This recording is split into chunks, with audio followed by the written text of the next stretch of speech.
अभी ऑन है? Okay okay students, अब आवाज सबको क्लियर है? I once again wish everybody a very very good afternoon. आज हम मॉर्फोलॉजी ऑफ फ्लावरिंग प्लांट्स के थर्ड लेक्चर पर आ गए। ऑडियो वीडियो सबको क्लियर है स्टूडेंट्स? तो जल्दी से यस या थम्स अप भेज दीजिए। अभी वॉइस आ गई है? चलिए ग्रेट ग्रेट। सो सब लोगों ने रूट और स्टेम के सारे एग्जाम्पल्स लर्न कर लिए। कल हमने stolon, sucker, runner, offset, rhizome, corm, tuber ये सब पढ़ा था। बल्ब सबको टिप्स पर है। तो आ जाओ, आज अपन कहानी को आगे बढ़ाएंगे। आशीर्वाद लेते हैं फुल जोश के साथ, फुल पॉजिटिविटी के साथ। बोलो बायोलॉजी मैया की जय हो। आज हम इस स्टोरी को आगे बढ़ाएंगे। रूट पढ़ लिया, स्टेम पढ़ लिया, यानी अब हम कहानी शुरू करेंगे लीफ से, पत्तियों से। अब देखिए, आज मैं आपको बहुत सारी लीव्स दिखाऊंगी हालांकि, बट लीफ जो होती है आपको मालूम है, जैसे ये देखो, ये स्टेम है, ठीक है, सबको दिख रहा है ये स्टेम है। ये मैंने नोड कहा था, देखो ये एक नोड है, ये दूसरा नोड है, ये तीसरा नोड है, और नोड पर लीफ लगी है।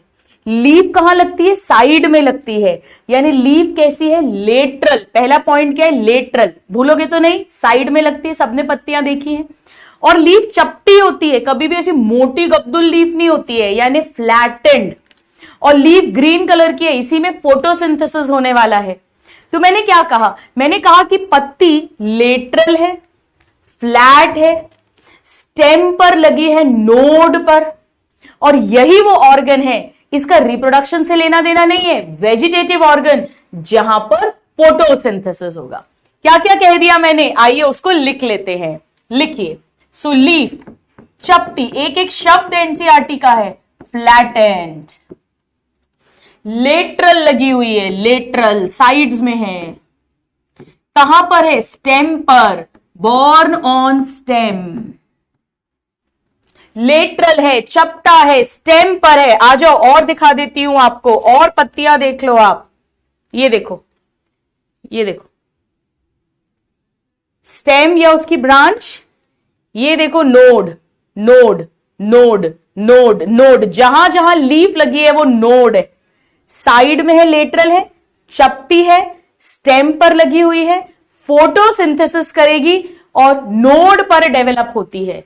So develops at node, develops at node, यहीं पर फोटोसिंथेसिस होगा, यानी रिप्रोडक्टिव नहीं है, ये वेजिटेटिव ऑर्गन है। रूट, स्टेम, लीफ सारे ही वेजिटेटिव ऑर्गन है for photosynthesis.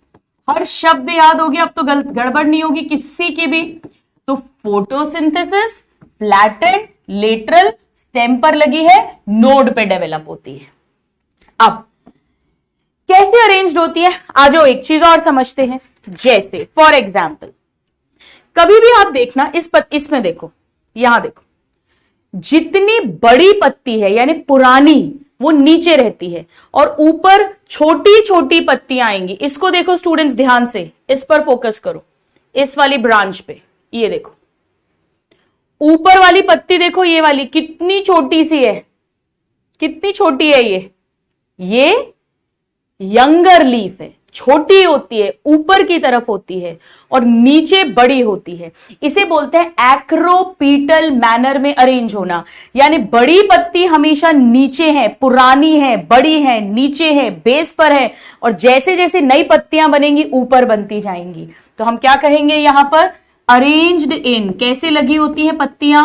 Arranged in एक्रोपीटल, एक्रोपीटल, एक्रोपीटल manner. एक्रोपीटल का मतलब एनसीईआरटी, एक्रोपीटल का मतलब जो पुरानी पत्ती है, ओल्डर, वो बेस की तरफ है, नीचे है, लोअर है, और साइज में बड़ी है। और जैसे जैसे नई नई पत्तियां बनेंगी, न्यूअर या यंगर, वो ऊपर बनेंगी अपेक्स की तरफ, ये बेस की तरफ है, वो ऊपर बनेंगी और नेचुरली अभी साइज में छोटी होंगी। मैं इसे कुछ ऐसे बना सकती हूं, देखो, जैसे ये स्टेम है, ये नोड्स है, ये नोड्स है, दो नोड के बीच में इंटरनोड है। नोड पर ये एक लीफ लगी हुई है, ये लीफ लगी हुई है। तो होगा क्या इसमें, जैसे ये सपोज और बड़ी पत्ती है, ये उससे छोटी है, फिर ये और छोटी है, फिर ये और छोटी है, फिर ये ऊपर सबसे छोटी है, इस तरह से ये अरेंज्ड होती है। ठीक है, अब बहुत बहुत इंपॉर्टेंट एक बात बताती हूं आपको कि इनका ओरिजिन होता है ओरिजिनेट फ्रॉम, ओरिजिनेट फ्रॉम।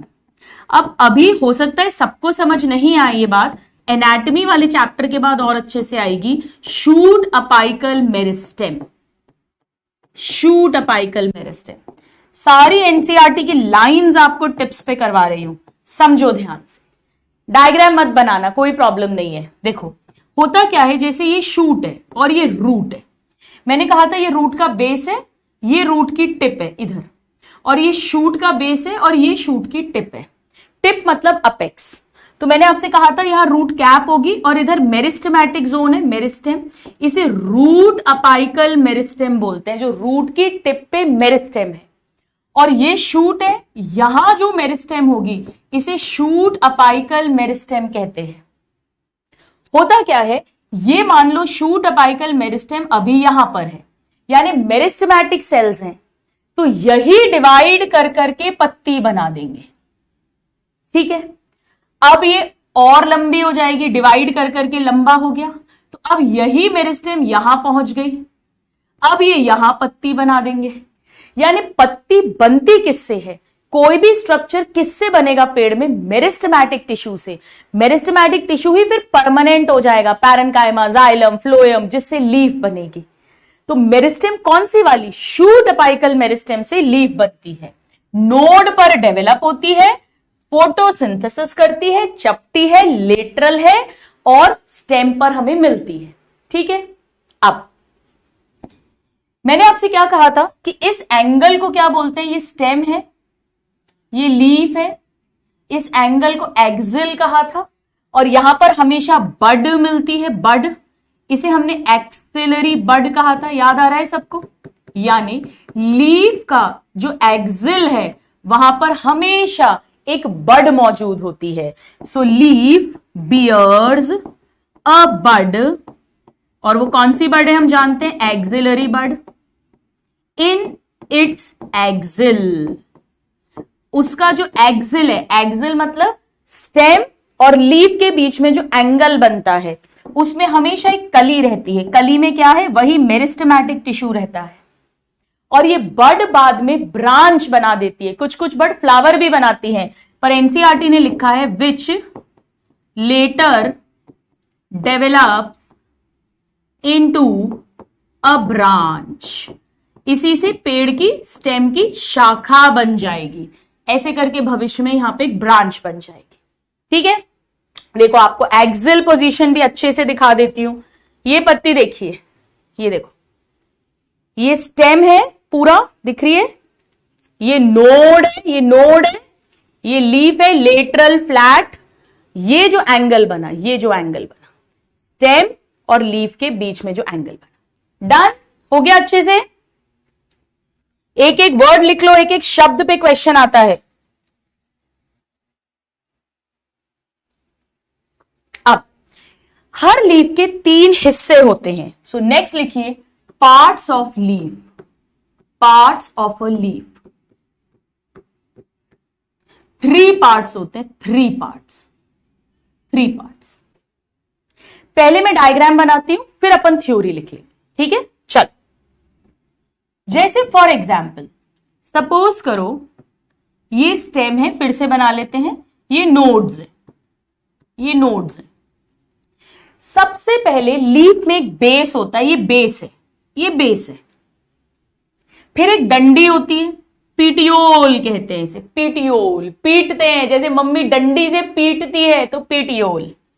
और फिर ये जो पत्ता है पूरा, इसे लैमिना या ब्लेड कहते हैं, इसे कहते हैं लैमिना, लीफ का लैमिना। लैमिना का मतलब ये चपटा या ब्लेड। यही ग्रीन है, यही फोटोसिंथेटिक है। और ये जो डंडी है, डंडी, इसे कहते हैं, डंडी से पीटेंगे यानी पीटियोल। और जो सबसे नीचे का हिस्सा है इसे बोलते हैं बेस, लीफ का बेस। ये 3 मेन पार्ट्स होते हैं लीफ के, बेस, पीटियोल एंड लैमिना। क्या मैं ये बोल सकती हूं कि बेस जो है वो इस लीफ को स्टेम से कनेक्ट कर रही है? बोल सकती हूं। चलिए, तो फर्स्ट पार्ट अपन लिखते हैं leaf base. Leaf base, leaf base के बारे में हम क्या लिख सकते हैं? It connects leaf with stem. बाकी पूरी पत्ती को स्टेम से ये कनेक्ट करती है। अब अगर कभी आपने गेहूं, चावल, मक्का, गन्ना देखा हो, देखो यहां पर ऐसा देखा है, इस तरह का स्ट्रक्चर। ये देखो, ये कैसी कवरिंग जैसी दिख रही है ना, ये देखो ये कैसा कवर जैसा दिख रहा है, ये कवर जैसा, ये लीफ का बेस है। ये शीट कवरिंग जैसी बन जाती है और स्टेम को पूरा या आधा ढकती है। और फिर ये पत्ती है, ये जो पीछे, ये तो स्टेम है, डार्क ग्रीन कलर वाली जो है ये स्टेम है, और ये पत्ती है, ये उंगली पर ये जो दिखा रहा है ये पत्ती है, और ये इसकी शीट जैसी कवरिंग जैसी बेस है। तो मोनोकॉट्स में ऐसा होता है, मोनोकॉट्स में, इन मोनोकॉट्स, गेहूं, चावल, मक्का, गन्ना अगर आपने देखा हो, इन मोनोकॉट्स बेस कवरिंग बना लेगा और स्टेम को कवर करेगा। So base expands into a sheath, expands into a sheath, sheathing base हो जाता है, into a sheath covering stem partially or totally, partially or totally। तो बेस जो है वो ऐसा कवर जैसा बन गया। अब कुछ दाल वाली फैमिली में क्या होता है? दाल फैमिली मतलब डाइकॉट, दाल वाली फैमिली डाइकॉट्स में आती है। सो इन सम लेग्यूम्स, लेग्यूम्स मतलब दालें, ये डाइकॉट है, पर्टिकुलरली दाल वाली फैमिली में। इनमें कुछ ऐसा होता है, ये देखो, ध्यान से देखना, ये पत्ते हैं ना, ये देखो, ये फूल गया, ये लीफ का बेस है, ये फूल गया। ये देखो, ये लीफ का बेस है, ये फूल गया। स्वॉलन लीफ बेस हो जाता है स्टूडेंट्स, स्वॉलन लीफ बेस मतलब कुछ ऐसा, जैसे मान लो इधर पत्ती लगनी है ऐसा, फिर ये पीटियोल है और फिर ये लैमिना है, ऐसा ऐसा फूल जाएगा। इनमें लीफ बेस बिकम्स स्वॉलन। ऐसा फूला हुआ बेस जो होता है इसे कहते हैं पल्वीनस, कॉल्ड पल्वीनस। तो देखो कितना आसान है, बहुत इजी है, डायरेक्ट क्वेश्चंस आते हैं डियर स्टूडेंट्स। पल्वीनस किस में मिलता है? पल्सेस में, पल्सेस मतलब दाल, पल्वीनस पल्सेस, पल्वीनस पल्सेस, पल्वीनस पल्सेस। और शीट किस में मिलती है? मोनोकॉट्स में। तो ये इंपॉर्टेंट है। अब अगर कभी आपने बेर देखा हो, बेर, देखो क्या होता है, जैसे फॉर एग्जाम्पल ध्यान से देखना, ये नॉर्मल बेस है, पीटियोल है और ये लीफ है। कभी कभी लीफ बेस के पास 2 छोटे छोटे ऐसे स्ट्रक्चर्स दिखते हैं, छोटे छोटे पत्ती जैसे स्ट्रक्चर्स दिखते हैं। ये पता है क्यों है? क्योंकि यहां पर एक्सिलरी बड होगी ना, उसकी रक्षा करने के लिए। जैसे गुलाब में अगर आपने देखा हो, रोज आप लोग सब आसपास कहीं ना कहीं देख सकते हो, उसमें क्या होता है, जैसे सपोज करो ये रोज की लीफ है, मान लो ये रोज की लीफ है, सपोज ये पूरी एक लीफ है, पीटियोल है, तो रोज में ना ऐसा दिखता है ये स्ट्रक्चर, देखा है कभी? ऐसा मॉडिफाई हो जाता है थोड़ा सा। इन्हें स्टिप्यूल कहते हैं। क्या बोलते हैं? स्टिप्यूल। तो कभी कभी, सारी पत्तियों में नहीं, कभी कभी लीफ की बेस पे 2 छोटे छोटे पत्ती जैसे ही स्ट्रक्चर है, फोटोसिंथेसिस नहीं करते, वो एक्सिलरी बड की रक्षा करते हैं, उन्हें स्टिप्यूल कहते हैं। मैं रोज में आपको दिखाती हूं, मैं लेकर आई हूं रोज का, अब भी दिखाती हूं मैं आपको, रुकिए 1 मिनट, 1 मिनट दीजिए मुझे।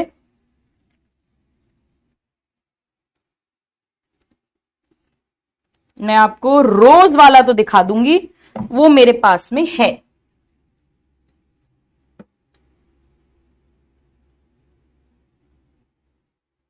एक मिनट स्टूडेंट्स, कहां गई वो पत्ती? आपके लिए मैं लाई थी, वैसे मैं पेड़ तोड़ती नहीं हूं, बट आपको दिखाने के लिए मैं ये पत्तियां लाई थी ताकि आपके दिमाग में और क्लियर पिक्चर बन जाए।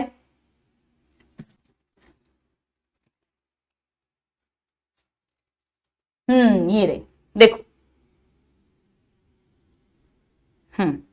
ये देखो, बहुत बारीक से देखना पड़ेगा आपको।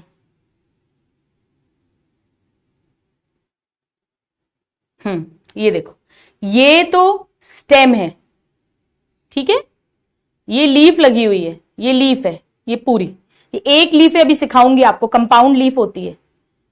ये इसकी डंडी है, पीटियोल। इधर बेस है, सबसे नीचे बेस है जहां स्टेम से जुड़ी है। इधर देखो, इधर ये देखो, ध्यान से दिख रहा है आप लोगों को? ये ऐसा स्ट्रक्चर दिख रहा है, ऐसा ऐसा ऐसा ऐसा, ये कांटे कांटे हल्के से निकले हुए, इसको देखो, ये स्टिप्यूल है, एक्सिलरी बड की रक्षा करता है, ठीक है, एक्सिलरी बड की रक्षा। और अच्छे से दिखाती हूं, ये देखो, इस पत्ती में देखो, इसमें देखो, ये एक लीफ है, छोटी छोटी लीफलेट्स होती हैं, रोज में लीफ है ये देखो, ये हिस्सा, इस पे फोकस करो, ये देखो, ये दो ऐसे दिख रहे हैं, ऐसे ऐसे ऐसे ऐसे,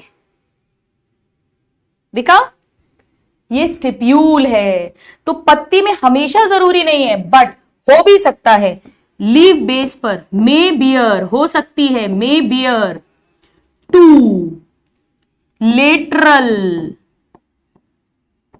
स्मॉल लीफ लाइक स्ट्रक्चर्स, दो छोटे छोटे साइड में पत्ती जैसे स्ट्रक्चर्स, इन्हें कहते हैं कॉल्ड स्टिप्यूल। बेर में भी देखने को मिलते हैं, बेर में स्टिप्यूल, रोज में देखने को मिलता है, जैसा मैंने दिखाया, दो लेटरल, छोटे, बड़ा कर देंगे गलत हो जाएगा, पत्ती जैसे स्ट्रक्चर्स, ये भी लीफ बेस पर मिलते हैं, राइट? कोई नहीं यार, रोज तो देख लेना, आप लोगों के आसपास गार्डन वार्डन रोज तो कहीं ना कहीं सबके होगा। फोटो भी बना के मैंने दिखा दिया है, जल्दी से लिख लो, जल्दी से लिख लीजिए।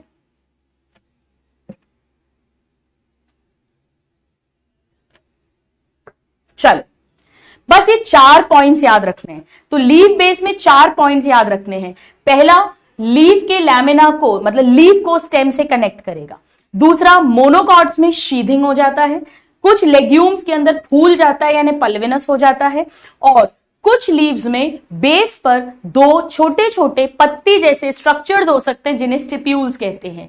हर लीफ में होंगे ये जरूरी नहीं है, स्टिप्यूलेट लीफ भी हो सकती है या नॉन स्टिप्यूलेट, एक्स स्टिप्यूलेट यानी बिना स्टिप्यूल के भी हो सकती है।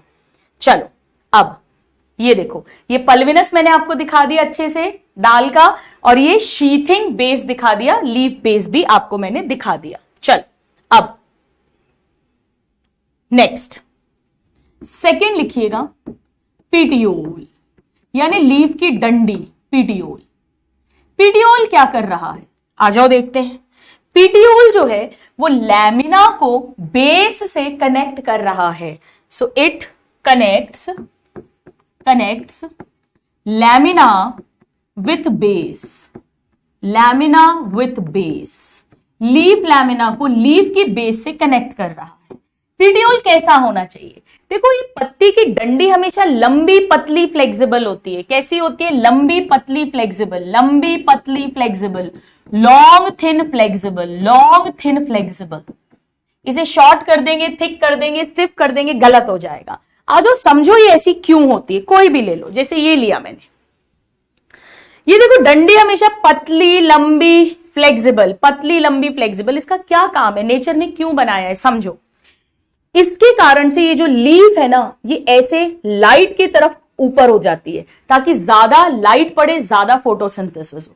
दूसरा, इस डंडी के कारण से ये लीफ हवा में हिलती है, और जब ये हिलती है तो इसका हीट लॉस होता है, इसका सरफेस कूल डाउन होता है। ये लीफ को ठंडा रखता है, सरफेस को कूल डाउन करता है।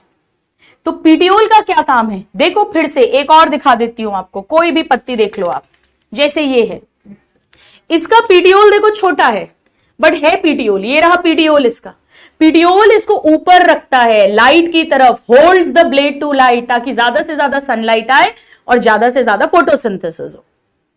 दूसरा, इसके कारण ये हिलती है, फ्लटर करती है, जिसके कारण से हीट का लॉस होता है, कूलिंग होती है लीफ सरफेस की, फ्रेश हवा लीफ सरफेस पर आती है। इमेजिन करो अगर ये पूरी टाइटली जुड़ी रहती, कोई पीटियोल होता ही नहीं, मान लो ऐसी होती लीफ, बिल्कुल ऐसी टाइट जुड़ी हुई, तो ये ऐसे हिल नहीं पाती, कूलिंग नहीं हो पाती, राइट। चलिए आइए तो इसका फंक्शन लिख लेते हैं फटाफट से।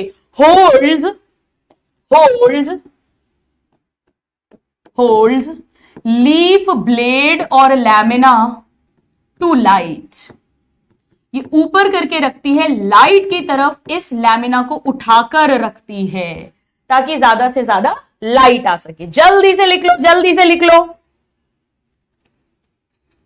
देन ये लैमिना को फड़फड़ाने देती है, अलाउज लैमिना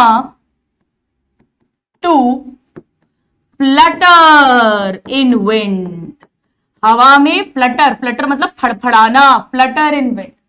और जब फ्लटरिंग होगी उससे क्या होगा, cooling of leaf surface, cooling, और साथ में फ्रेश एयर आएगी लीफ सरफेस पर, brings fresh air to leaf surface, क्योंकि लीफ के सरफेस पर स्टोमेटा हैं जिनके थ्रू O2 CO2 का एक्सचेंज होना है, वाटर का लॉस होना है हीट के फॉर्म में। अगर बहुत ज्यादा गर्मी रही उस एरिया में तो पानी भाप बन के निकलता रहेगा, तो पत्ती को ठंडा करके रखता है। जल्दी से नोट करो, जल्दी से नोट कर लो, वेरी वेरी इंपॉर्टेंट, जल्दी से नोट कर लीजिए।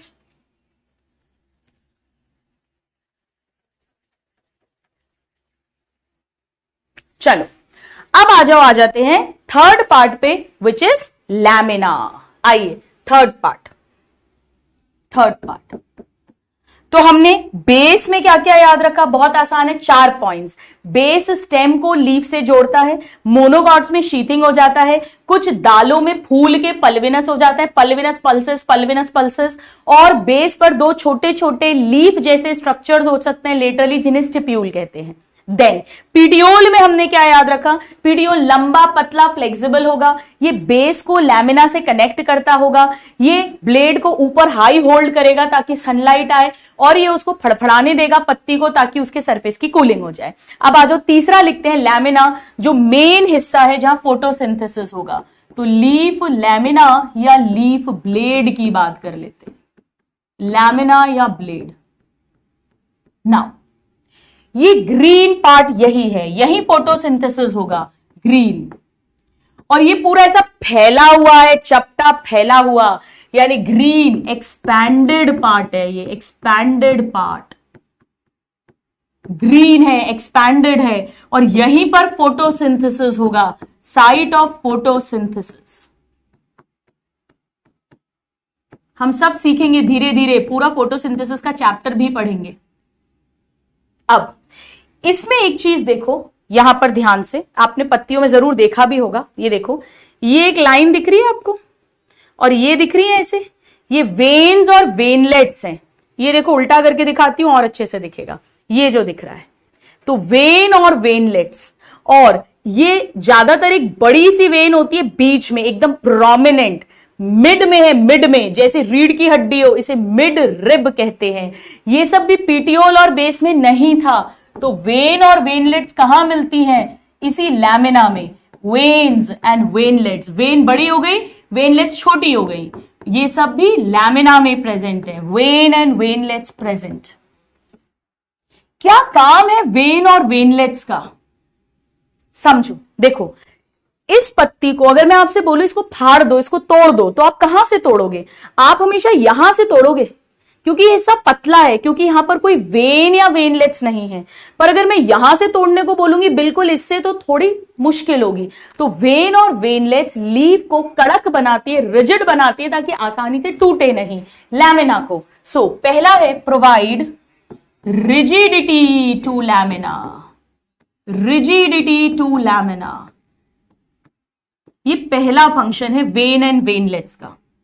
नाउ और क्या काम है, वेरी वेरी इंपॉर्टेंट मेरे नादान परिंदों, इन्हीं वेन और वेनलेट्स में तो जाइलम फ्लोएम होता है। जी हां, वो जो रूट से वाटर मिनरल आ रहा है स्टेम के थ्रू, वो जो पूरा जाइलम का कॉलम है, तो वो जाइलम इन्हीं जगहों पर है, इन्हीं वेन और वेनलेट्स के अंदर है। हम पढ़ेंगे एनाटॉमी वाले चैप्टर में और डिटेल में। और ऐसे ये लीफ जो खाना बना लेगी इस ग्रीन पार्ट में, उसके बाद ये इन्हीं वेन और वेनलेट्स के अंदर फ्लोएम है, सीव ट्यूब सेल्स हैं, उनमें डालेगी। यानी ये चैनल्स हैं फॉर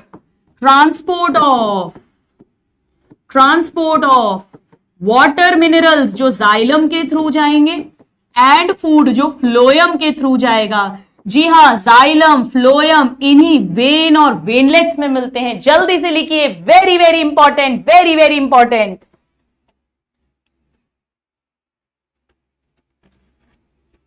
चलिए अब देखिए, हर पत्ती का shape, margins, apex, surface and extent of incision. अभी सब सिखाती हूं, एक एक शब्द समझेंगे, कुछ भी बिना समझे नहीं रटेंगे। वेरीज, आ जाओ समझो। आपने कई तरह की पत्तियां देखी होंगी ना, जैसे कुछ पत्तियां तो मैं ही दिखा देती हूं आपको। देखो कुछ पत्तियां तो मैं ही लेकर आई हूं आपके लिए, आपको आइडिया लगे। ताकि देखो, इस पत्ती का शेप अलग है, ठीक है, और इसकी मार्जिन्स देखो कैसी हैं। इसकी मार्जिन्स कैसी हैं, ऐसी हैं। देखो ये पत्ती कैसी है, ये पत्ती ऐसी है, ऐसी ऐसी, ठीक है, ये वाली ये। और मार्जिन्स क्या होती हैं स्टूडेंट्स, देखो इसे मार्जिन्स बोलते हैं, ये मार्जिन्स है। और ये अपेक्स है, टिप है। देखो इसका अपेक्स ऐसा है, इसका अपेक्स ऐसा है, इसकी मार्जिन्स ऐसी हैं। तो इसका शेप, मार्जिन, अपेक्स, इवन जो सरफेस है पूरा का पूरा, वो इस पत्ती का एक नोट करो और एक इस पत्ती का नोट करो। ये देखो इसका शेप अलग है, इसकी मार्जिन्स देखो स्मूथ है। ये देखो ये ऐसी है, ऐसी, ये ऐसी है, देखा, बिल्कुल नुकीली सी टिप है इसकी। Shape, apex, margins, surface. ये देखो इस पत्ती का देखो, ये और अलग है। ये देखो ये कैसी पत्ती है, ये ऐसी है, ये ऐसी है, राइट। और दिखाती हूं आपको, ये देखो ये और अलग पत्ती है। यानी पत्तियों के ध्यान से देखो, shape, margin, apex, surface and extent of incision. ये भी बताती हूं, वेरीज। हर पत्ती में, हर स्पीशीज की पेड़ जो है, पत्तियां, उनकी शेप्स अलग अलग हैं, मार्जिन्स अलग अलग हैं, टिप्स अलग अलग हैं, सरफेस अलग अलग है। एक्सिजन ऑफ इंसिजन का मतलब, इंसिजन मतलब होता है कट। देखो इस पत्ती में ऐसे कट लगे हुए हैं, ऐसे ऐसे। हो सकता है किसी पत्ती में ऐसे कट्स हो, ऐसी भी तो पत्तियां होती हैं, और किसी पत्ती में ऐसे कट्स हो, और किसी पत्ती में, आगे सिखाऊंगी, ये पूरा मिडरिप तक आ जाते हैं। तो इंसिजन, कट्स भी कितने लगे हैं वो भी वैरी करता है। एक्सटेंट मतलब किस हद तक, कितने अंदर तक कट्स लगे हुए हैं, ठीक है। हाँ, ये मैं मेरे घर के गार्डन से ही लाई हूं, तो आप लोगों के गार्डन में भी होंगे, ये बहुत कॉमन पेड़ है सारे के सारे, ठीक है। चलो जल्दी से लिख लो, एक एक शब्द इंपॉर्टेंट है, एक एक शब्द एनसीईआरटी की लाइन है। अब ज्यादातर यूजुअली एक प्रोमिनेंट मिडिल वेन होती है। अभी मैंने दिखाया ना आपको, एक प्रोमिनेंट बीच में बड़ी सी वेन है, अभी पत्ते में दिखाया था, बीच में है, तो इसे मिड रिब कहते हैं। मिड रिब सब में मौजूद होगी जरूरी नहीं है, बट अगर है तो इसे मिड रिब कहते हैं। जल्दी से लिख लीजिए। अब आ जाओ, हम ये समझते हैं कि अलग अलग पत्तियों में इन वेन और वेनलेट्स का अरेंजमेंट कैसा है। तो वेन और वेनलेट्स के अरेंजमेंट को कहते हैं वेनेशन। पर उसके पहले आ जाओ, मैं आपको एनसीईआरटी का अब डायग्राम दिखाती हूं, अब आपको समझ में आएगा। ये देखिए, ये स्टेम है, मान लीजिए स्टेम, तो इधर पे लीफ का बेस होगा, ये रहा बेस, फिर ये डंडी है, लॉन्ग थिन फ्लेक्सिबल, पीटने के काम आएगी, पीटियोल, और ये रहा पूरा का पूरा लैमिना, सबकी मार्जिन, सरफेस, इंसिजन का एक्सटेंड, देखो इसमें इतने ही कट लगे हुए हैं, इसमें देखो ये वेन्स, वेनलेट्स, ये सब लैमिना में है, ग्रीन कलर का है, फोटोसिंथेटिक पार्ट है, तो ये तो 3 पार्ट्स हो गए। अब यहां देखो, इधर एक्सिल होगा ना, ये स्टेम है, ये लीफ है, ये एक्सिल है, तो यहां पर जो बड है वो हो गई एक्सिलरी बड, जिससे बाद में बनेगी ब्रांच। और इसकी रक्षा करने के लिए 2 छोटे छोटे, इसमें एक दिखाया है, एक इधर और होगा, स्टिप्यूल, छोटे छोटे लेटरल लीफ लाइक स्ट्रक्चर्स है। पूरी लेबलिंग आ गई समझ में, एक भी लेबलिंग गड़बड़ तो नहीं होगी, ठीक है। अब आ जाओ, ये वेन्स का और वेनलेट्स के अरेंजमेंट को सीखते हैं, जिसे बोलते हैं वेनेशन। स्टूडेंट्स, छोटा सा टॉपिक है पर बड़ा इंपॉर्टेंट टॉपिक है, छोटा सा टॉपिक है पर बड़ा इंपॉर्टेंट टॉपिक है। हेडिंग लिखिए वेनेशन। वेनेशन का सिंपल सा मतलब है कि लीफ की जो लैमिना है उसमें वेन और वेनलेट्स कैसे अरेंज्ड है। सो व्हाट इज वेनेशन, नाम से ही समझ में आ रहा है, arrangement of veins and veinlets, veins and veinlets कहां पे, इन लैमिना ऑफ लीफ, क्योंकि होती ही लैमिना पे है, लैमिना या ब्लेड एक ही बात है, तो लीफ की लैमिना पर वेन और वेनलेट्स का अरेंजमेंट, उसे टेक्निकली कहते हैं वेनेशन। अब ये 2 टाइप्स का होता है, 2 टाइप्स, बहुत इजी है, बहुत इजी है, कुछ भी मुश्किल नहीं है। आई एम श्योर आप लोगों ने कभी ना कभी आम का, नीम का, पीपल का, बरगद का पत्ता जरूर देखा होगा, जो डाइकॉट्स होते हैं। जैसे मैं आपको यही पत्ता दिखा देती हूं, ये देखो, इसमें क्या है, ध्यान से देखना, ध्यान से। एक ये मोटी सी वेन है मिडरिब, ये फिर वेन्स जा रही हैं, ये वेन्स जा रही हैं, ये देखो, और गौर से देखो, इस पत्ते में छोटी छोटी छोटी छोटी और वेनलेट्स हो गई। बड़ी होती है तो वेन कह देते हैं, छोटी है तो वेनलेट्स कह देते हैं, ठीक है। छोटी छोटी छोटी छोटी छोटी छोटी, पूरा जाल बना हुआ है, पूरा जाल। एक और दिखाती हूं आपको, देखो, ये देखो कैसी पत्ती है, इसका देखो शेप, मार्जिन्स, अपेक्स, सरफेस कितना डिफरेंट हो गया है। इसमें भी देखो, एक ये मेन है, पीछे से दिखाती हूं, मेन मिडरिब है, फिर ये वेन्स हैं और वेन्स, और पूरी छोटी छोटी छोटी छोटी छोटी छोटी जाल बना हुआ है। मैंने क्या कहा, मैंने कुछ ऐसा कहा आपसे, कुछ ऐसा, जैसे ये एक मेन मिडरिब है, ये मेन मिडरिब है, ये वेन्स और निकली, ये वेन्स और निकली, और फिर छोटी छोटी छोटी छोटी वेन्स और हैं, ये छोटी छोटी छोटी छोटी, पूरा एक जाल जैसा बन गया है, जाल जैसा। आम का, अमरूद का, पीपल का, बरगद का, कोई भी पत्ता देखा होगा आपने, जरूर ऐसा देखा होगा, जाल जाल, पूरा जाल बना हुआ है। और बायो में हर जगह जाल के लिए रेटिकुलम वर्ड यूज करते हैं, इसे कहते हैं reticulate venation, reticulate venation. Reticulate venation का मतलब जो वेनलेट्स है वो जाल बना रही है। So veinlets form network, veinlets form network, network, जाल।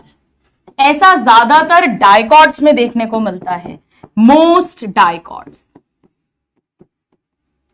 हालांकि स्टूडेंट्स, एक मोनोकॉट में भी ऐसा देखने को मिलता है, जिसे स्माइलैक्स कहते हैं, स्माइलैक्स। ये मोनोकॉट है जिसमें ऐसा देखने को मिलता है। एनसीईआरटी में ये नहीं दिया है, एनसीईआरटी में ये नहीं दिया, ये एक अपवाद है, एक्सेप्शन है। एनसीईआरटी में तो इतना ही दिया हुआ है। लेकिन अगर कभी आपने केले का पत्ता देखा हो, गेहूं चावल का पत्ता देखा हो, तो या तो ऐसा रहता है, बस ये वेन्स हो गई, बस ये देखो एक दूसरे के पैरेलल हैं, जाल नहीं बन रहा छोटा छोटा। या आपने ऐसा देखा होगा, जैसे ये है, ये और ये ऐसा, देखे ऐसे, चलो आ जाओ, दिखाती हूं आपको। ये वाला देखो, ये देखिए, इस पर फोकस करो, ये देखो, इस पत्ते को देखो, ये बस पैरेलल टू वन अनदर। पीछे से देख लो और अच्छे से दिख जाएगा। ये बस। केले में देखना, केला, इन सब में ऐसे ही होता है, पैरेलल वेनेशन। पैरेलल मतलब veins are parallel to each other, एक दूसरे के पैरेलल हैं, veins parallel to each other. ऐसा देखने को मिलता है ज्यादातर मोनोकॉट्स में। कुछ नहीं, आप पत्ते तो यार मालूम ही है, आम का पत्ता, पीपल का पत्ता ऐसा देखा है अपन ने, केले का पत्ता ऐसा देखा है, right. So most monocots. Direct question आता है, डायरेक्ट, कोई बड़ी बात नहीं है। हालांकि एक डाइकॉट भी है, कैलोफाइलम। आपसे नहीं पूछेंगे, अपवाद है, एक्सेप्शन है। ये डाइकॉट होके पैरेलल वेनेशन शो करता है। अपने को तो ये आना चाहिए और इसकी डेफिनेशन आनी चाहिए, ऐसे ही ये आना चाहिए और इसकी डेफिनेशन आनी चाहिए। आप वैसे तो रट ही जाते हैं, इसमें कुछ भी रटवाने का है नहीं, फिर भी ऐसे याद रख सकते हो कि एमपी या पीएम से याद रख लेना, प्राइम मिनिस्टर, एमपी, पीएम, कुछ भी, मध्य प्रदेश, कैसे भी याद रख सकते हो। मोनोकॉट्स में पैरेलल है और डाइकॉट्स में रेटिकुलेट है। जल्दी से नोट करो, very very very important, NCERT में दिया हुआ है सब कुछ, एक एक शब्द। चलिए, हो गया, आ जाओ, आपको इसका डायग्राम एनसीईआरटी वाला दिखाती हूं। ये देखो, एनसीईआरटी का डायग्राम देखो, ये हो गई मिडरिब, ठीक है, व्हाइट कलर ले लेते हैं। ये हो गई मिडरिब, ये बाकी की वेन्स हो गई, ये रही वेन्स, ऐसा पत्ता दिखाया है मैंने आपको। और ये देखो, ये छोटी छोटी छोटी छोटी, ये इधर इधर, ये पूरा एक जाल जैसा बन रहा है, वेनलेट्स का जाल बनेगा पूरे में। और ये पैरेलल है, देखो, ये एक, ये भी आपको दिखाया मैंने अभी, ऐसा ऐसा, ये पैरेलल है, पैरेलल वेनेशन, राइट। सो पहचान लोगे आप, reticulate venation, parallel venation. Parts of the leaf दिखा चुकी है।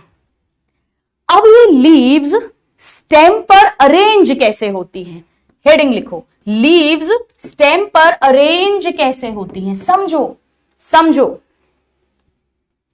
लीव्स के लिए फाइलो वर्ड यूज करते हैं, फाइलो लीव के लिए यूज करते हैं। और टैक्सी का मतलब क्या है, टैक्सोनॉमी। टैक्सोनॉमी का क्या मतलब था, अरेंजमेंट करते थे ना, लिविंग ऑर्गेनिजम्स को ग्रुप में अरेंज करते थे, स्पीशीज, जीनस, फैमिली। तो यहां पर फाइलोटैक्सी मतलब लीव्स का अरेंजमेंट कैसा है ऑन स्टेम। परिभाषाओं पे भी क्वेश्चंस आते हैं, डेफिनेशन पे भी क्वेश्चन आता है टर्म के, कोई बड़ी बात नहीं है, हमें तो सब कुछ आता है। यानी pattern of arrangement of leaves on stem और ब्रांच। स्टेम पर लगी है, मेन स्टेम पर, या ब्रांच पे लगी है, कोई बात नहीं है। लीव्स का अरेंजमेंट, लीव्स, फाइलो, टैक्सी मतलब उनका अरेंजमेंट, लीव्स का अरेंजमेंट ऑन ब्रांच और स्टेम। अब ये तीन तरह का होता है। अब इसके एग्जाम्पल्स पे भी बहुत क्वेश्चन आते हैं और थ्योरी पे तो आते हैं। बहुत इजी टॉपिक्स हैं ये स्टूडेंट्स, बहुत इजी टॉपिक्स है। देखो आपको बताती हूं, इस लीफ पे ध्यान दो, ये लीफ देखो, ये लीफ देखो, इस लीफ में देखो, इस नोड पर एक पत्ती लगी है बस, अगले नोड पर एक पत्ती लगी है इधर दूसरी तरफ, फिर अगले नोड पर इधर, फिर अगले नोड पर इधर, right left right left right left. देखो यहां पे हर नोड पर एक ही पत्ती है, ये देखो, ये देखो, हर नोड पर एक पत्ती, हर नोड पर एक पत्ती, हर नोड पर एक पत्ती, हर नोड पर एक पत्ती, और वो भी ऑल्टरनेट लगी है, एक इधर एक इधर एक इधर एक इधर। पता है ऐसा क्यों है? ताकि सारी लीव्स को प्रॉपर सनलाइट मिल सके। और दिखाती हूं आपको, यहां देखो, यहां पर इस नोड पे दो पत्तियां एक साथ लगी है एक दूसरे के ऑपोजिट। यहां देखो, इस नोड पर फिर दो पत्तियां लगी है एक दूसरे के ऑपोजिट। यहां देखो, फिर दो पत्तियां लगी हैं एक दूसरे के ऑपोजिट। यानी या तो एक नोड पर एक पत्ती ऑल्टरनेट लगी है, उसे कहेंगे ऑल्टरनेट फाइलोटैक्सी, या एक नोड पर दो पत्तियां एक दूसरे के ऑपोजिट लगी है, इसे कहेंगे ऑपोजिट फाइलोटैक्सी। मैंने क्या कहा? मैंने कहा यहां पे one leaf at one node, एक नोड पर एक पत्ती है, यहां पे टू लीव्स, या कहो एक जोड़ी, one pair of leaves at each node, her node पर दो पत्ती, हर नोड पर एक पत्ती, हर नोड पर दो पत्ती, हर नोड पर एक पत्ती। एक पत्ती है तो ऑल्टरनेट, दो पत्तियां हैं तो ऑपोजिट। जैसे इसका डायग्राम कैसे बनाएंगे अपन? कुछ ऐसा, ये हर नोड पर मैं दो पत्ती बनाऊंगी, एक इधर एक इसके ठीक ऑपोजिट, एक इधर एक इसके ठीक ऑपोजिट, एक इधर एक इसके ठीक ऑपोजिट। यहां मैं क्या करूंगी? यहां मैं हर नोड पर एक पत्ती बनाऊंगी, ये वाली इधर बनाई है राइट, तो ये लेफ्ट, फिर ये राइट तो अगली लेफ्ट। और एक और दिखाती हूं आपको, इसे देखो, ये देखो, ये एक नोड पे कितनी सारी पत्तियां लगी हैं, ये देखो, ये देखो एक नोड है, एक नोड, इस पर कितनी सारी लीव्स हैं। इधर देखो एक नोड है, ये एक नोड, 1 2 3 4 5 6 7 कितनी सारी लीव्स लगी हुई हैं। दिखा सबको? सबको दिख रहा है? ठीक है, अच्छे से दिख रहे हैं पेड़ सारे। चलिए, पूरा घेरा बना लिया है, ये देखो फिर से, ये पूरा घेरा बन गया है पत्तियों का। ये देखो स्टूडेंट्स, पूरा घेरा, घेरे को इंग्लिश में क्या बोलते हैं? वर्ल, वर्ल, ये देखो वर्ल, पूरा घेरा बन गया है, इसे बोलते हैं वर्ल्ड फाइलोटैक्सी। वर्ल्ड मतलब एक नहीं, दो से ज्यादा, more than two leaves at each node forming a whorl. Whorl मतलब पूरा का पूरा गुच्छा जैसा बना दिया है, फॉर्म्स अ वर्ल। अब आ गए इनके एग्जाम्पल्स, अब आ गए इनके एग्जाम्पल्स। चलिए, पहले इसकी ट्रिक याद कराती हूं, बहुत आसान ट्रिक है, आप जिंदगी में नहीं भूलोगे। दो कौए, कौओं को क्या बोलते हैं? कागा, कागा। दो कागा एक दूसरे के ऑपोजिट बैठ के बातें कर रहे हैं। और सुनाओ क्या हाल है? अरे यार बढ़िया, कैसी चल रही है पढ़ाई? बस बॉटनी में आकांक्षा मैम ज्यादा अच्छा नहीं पढ़ा रही। क्यों, कुछ समझ नहीं आ रहा क्या? नहीं आता तो है यार, लेकिन थोड़ा कम आ रहा है, ऐसा लगता है भूल जाऊंगा। अरे टेंशन मत लो यार, कुछ भी नहीं भूलोगे, बस एमसीडी लिस्ट बनाते रहो, रेगुलर पढ़ाई करते रहो, कुछ भी नहीं भूलोगे, सब याद आता जाएगा, टेंशन मत लो, पॉजिटिव रहो। अच्छा ऐसा क्या? ठीक है, अब से अपन भी ऐसे ही करेगा। तो दो कागा एक दूसरे के ऑपोजिट बैठ के चपड़ चपड़ चपड़ चपड़ चपड़ चपड़ बातें कर रहे हैं। कागा, इसके एग्जाम्पल लिखवाती हूं। कागा यानी कैलोट्रोपिस, का एंड गा मतलब गुआवा, गुआवा। अमरूद का पेड़ अगर किसी के आसपास हो तो देख लेना, टाइम बर्बाद मत करना, ठीक है। तो दो कागा एक दूसरे के ऑपोजिट बैठे हैं। कागा, Calotropis guava, Calotropis guava, Calotropis guava, Calotropis guava. ठीक है, हो गया। चल, अब ऑल्टरनेट बताती हूं। एक स्टूडेंट दूसरे स्टूडेंट से बोल रहा है, यार नीट नहीं निकला तो क्या करूं, मेरे पास क्या ऑल्टरनेटिव है? तो उसने कहा एक काम करना यार, तू बीएससी करके एमएससी कर लेना। तो मेरे पास क्या ऑल्टरनेट है कि तू एमएससी कर लेना? क्या ऑल्टरनेट है? तू एमएससी कर लेना यार। एमएससी मतलब mustard, sunflower and China rose. China rose जिसे हिबिस्कस बोलते हैं, अगर आपने सुना हो नाम, गुड़हल का फूल। मस्टर्ड हो गया सरसों, और सनफ्लावर हो गया सूरजमुखी का फूल।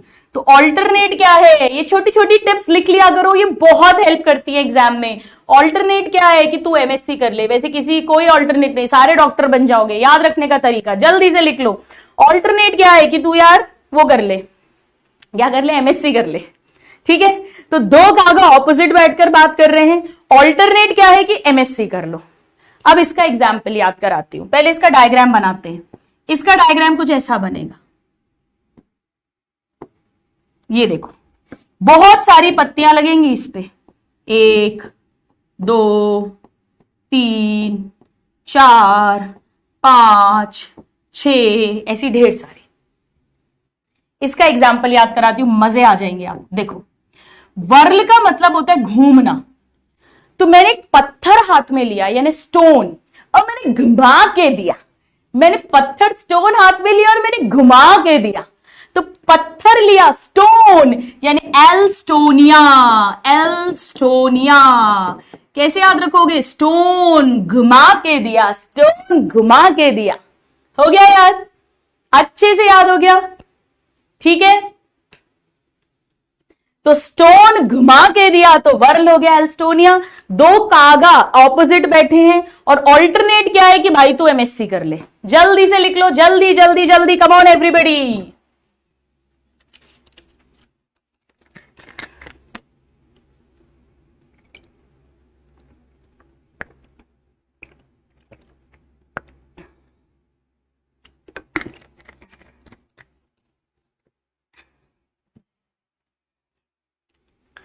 चलिए, रट गया। अब ये एग्जाम्पल्स आपकी उस लिस्ट में चले जाने चाहिए जो मैं बोल रही हूं ना, अलग से रजिस्टर में बना लो। Example heading, example heading, example heading, example, वहां इसको बंद कर देना। वैसे मैंने आपको ऐसे सिखा दिया है कि ना आप नाम भूलोगे और ना उसका एग्जाम्पल भूलोगे। चलो अब लिखो टाइप्स ऑफ लीव्स। पहले इसकी वो दिखा देती हूं आपको, रुको। एनसीईआरटी, ये देखो पुरानी एनसीईआरटी में डायग्राम सेम बना हुआ था, पर एग्जाम्पल डायग्राम में नहीं लिखे थे, थ्योरी में तो लिखे थे। ये देखो एक नोड एक नोड एक नोड एक नोड एक नोड, ऐसे हर नोड पर एक ही पत्ती है, हर नोड पर एक पत्ती, हर नोड पर एक पत्ती। चाइना रोज एमएससी वाला ऑल्टरनेट, यहां देखो हर नोड पर 2 पत्ती, हर नोड पर 2 पत्ती, एक दूसरे के ऑपोजिट, कागा वाला ग्वावा। और यहां देखो हर नोड पर 2 से ज्यादा पत्तियां, हर नोड पर बहुत सारी पत्तियां घेरा बना रही है, स्टोन घुमा के मारा Alstonia. So alternate, opposite and world. हो गया अच्छे से? अब लिखो टाइप्स ऑफ लीव्स। लिखिए स्टूडेंट्स, टाइप्स ऑफ लीव्स। मजे आ गए? खुशी खुशी पढ़ो। आप खुश होगे तो ही मुझे आएंगे मजे पढ़ाने में, नहीं तो मुझे कैसे मजे आएंगे? आप खुश होते हो, आपको समझ में आता है, आप लिखते हो मैम सब समझ में आ गया, मेरे को बहुत खुशी होती है, मेरा जोश डबल हो जाता है। चलिए, अब पत्तियां 2 तरह की होती है, समझो, बहुत आसान, बहुत आसान है, समझो। अभी बनाना मत, अच्छा चलो बना लेना थोड़ा थोड़ा। देखो मान लो एक ऐसी पत्ती है जो नॉर्मल हम पत्ती देखते हैं, क्या इसमें कोई कट लगे हैं? नहीं, इसकी मार्जिन पूरी है, पूरी। जैसे ये जितनी भी पत्ती मैंने आपको दिखाई, ये पत्ती देखो पूरी मार्जिन है, कोई कट्स नहीं लगे हैं। ये देखो पूरी मार्जिन है, कोई कट्स नहीं लगे, पूरी मार्जिन है। इसे देखो पूरी मार्जिन है, कोई कट्स नहीं लगे हैं। ठीक है, तो या तो पूरी मार्जिन हो, मैंने क्या कहा, व्हेन लैमिना इज एंटायर, यानी पूरी मार्जिन है, कोई कट्स नहीं लगे हैं। एंटायर मतलब कोई कट्स नहीं है, नो इंसिजन्स। और या, ध्यान से सुनो, या ये वाली पत्ती कहां गई? ये इसको देखो, इसमें हल्के हल्के कट लगे ना, ऐसे ऐसे है ये, पर ये कट मिडरिब तक नहीं पहुंच रहे। या तो कट है ही नहीं, या कट है पर मिडरिब तक नहीं पहुंच रहा। So when lamina is entire और incisions present but do not reach midrib, do not reach midrib, do not reach midrib. मतलब एक ऐसी पत्ती है, मान लो ऐसी, अब इसमें कट्स हैं पर मिडरिब तक नहीं जा रहे। अच्छा ऐसी भी हो सकती है, देखो ऐसी, पर अभी भी मिडरिब टच नहीं हो रही, जब तक मिडरिब टच नहीं होगी, जब तक मिडरिब टच नहीं होगी तब तक हम उसे सिंपल लीफ कहेंगे। तो या तो एंटायर हो, कोई कट ही नहीं है, या कट है पर मिडरिब तक नहीं जा रहे, तब तक उसे सिंपल लीफ कहते हैं। ये सारी मैंने आपको सिंपल लीफ दिखाई है। सिंपल लीफ, सिंपल लीफ में हमेशा पीटियोल जो है वहां पर इधर एक्सिलरी बड होगी। ये पीटियोल के एक्सिल पे, यहां पे एक्सिलरी बड होगी, यहां पे भी एक्सिलरी बड होगी, यानी it bears a bud in axil of petiole। वो जो पीटियोल, पत्ती की डंडी जो एंगल बना रही है स्टेम के साथ, वहां पर हमेशा एक बड प्रेजेंट होगी। ठीक है, चल अब दूसरी क्या है? अगर एक सिंपल है तो दूसरी कंपाउंड होगी, कंपाउंड। अब इसका मतलब समझो, बहुत आसान है, ध्यान से सुनो, ध्यान से सुनो। जैसे मान लो ये एक पत्ती थी, पहले ये सिंपल लीफ थी, ठीक है, या सपोज थोड़े थोड़े इंसिजन होना शुरू हो गए थे, पहले बिल्कुल नहीं थे इंसिजन, फिर थोड़े थोड़े कट लगना शुरू हुए, तब तक हम इसे सिंपल ही कह रहे हैं, सिंपल लीफ। अब ये कट लगते गए, लगते गए, लगते गए और पूरे मिडरिब तक पहुंच गए। देखो क्या स्टोरी बनी, देखो ध्यान से देखो, ये पूरा कट लग गया, ये पूरा कट लग गया, ये पूरा कट लग गया, ये पूरा कट लग गया, ये पूरा कट लग गया। मैंने क्या कहा? Incisions reach up to midrib, reach up to midrib. जैसे ही मिडरिब में तक पहुंचा, अब ये छोटी छोटी लीफलेट्स कहलाएंगी। पूरी तो एक पत्ती है, ये पूरी एक कंपाउंड लीफ है। गुलाब में ऐसे ही होता है, वो 5 पत्तियां नहीं होती हैं, नीम में 5 पत्तियां नहीं होती हैं, वो एक पत्ती है जिसकी लीफलेट्स होती हैं, right? So incisions reach up to midrib, breaking it into, breaking the leaf into, breaking it into number of leaflets। छोटी छोटी लीफलेट्स बन गई, लीफलेट्स मतलब छोटी छोटी लीफलेट्स। आपको दिखाती हूं, गुलाब वाला दिखाती हूं आपको, रुको एक सेकेंड रुकिए। गुलाब में वो एक पत्ती है पूरी,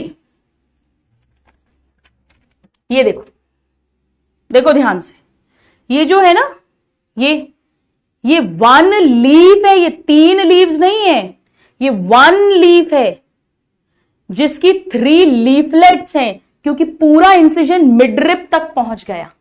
अब आप कहोगे मैम हम कैसे पहचाने कि ये 5 पत्तियां हैं या एक लीफ है विथ 5 लीफलेट्स? इसका एक तरीका बताती हूं।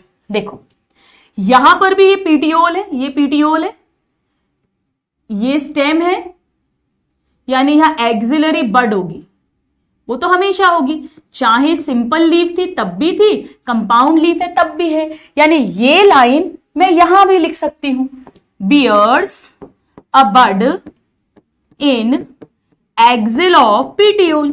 भाई जो पीटियोल एंगल बना रहा है उस पे तो हमेशा बड होगी, चाहे सिंपल लीफ हो चाहे कंपाउंड लीफ हो, कोई प्रॉब्लम नहीं है। अब ध्यान से सुनना, बड़ा मजेदार बता रही हूं आपको। अगर ये 5 अलग अलग पत्तियां होती तो ये सारी नोड से निकलती, सारी स्टेम के साथ एंगल बनाती, यानी इन सबके एंगल्स पे बड मिलनी चाहिए थी। अगर ये 5 पत्तियां होती, लीव्स होती, पर बड केवल यहां मिलेगी क्योंकि ये पूरी एक पत्ती है, तो बड पीटियोल वाले एंगल पे तो हमेशा मिलेगी, सिंपल हो या कंपाउंड हो, लेकिन लीफलेट्स जो एक्सिल बना रही है, एंगल बना रही है, उनमें बड कभी नहीं होती। अच्छे से समझ में आ गया? उनमें कभी नहीं होती। But not in axil of leaflets. ये ऐसी लाइन है जो अच्छे अच्छे स्टूडेंट्स को समझ में नहीं आती। बड कभी भी लीफलेट्स वाले एंगल पे नहीं मिलेगी। तो अगर 5 पत्तियां दिख रही हैं, 5 के एंगल पे बड है, मतलब वो 5 सिंपल लीव्स हैं।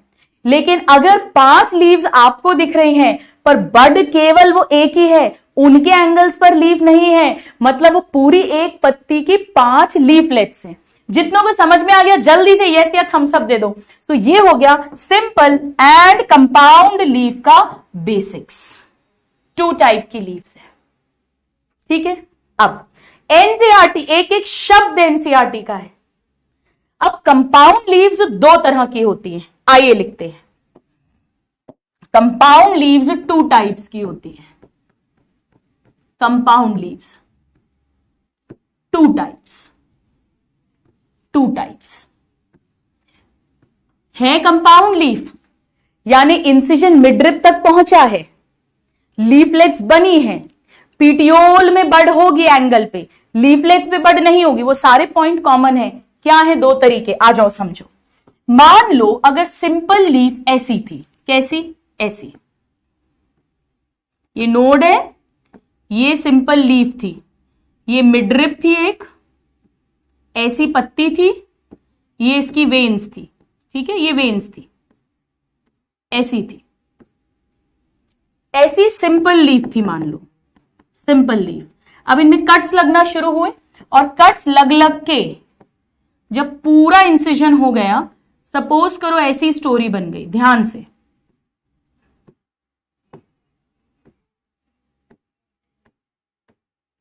कैसा हो जाएगा? ये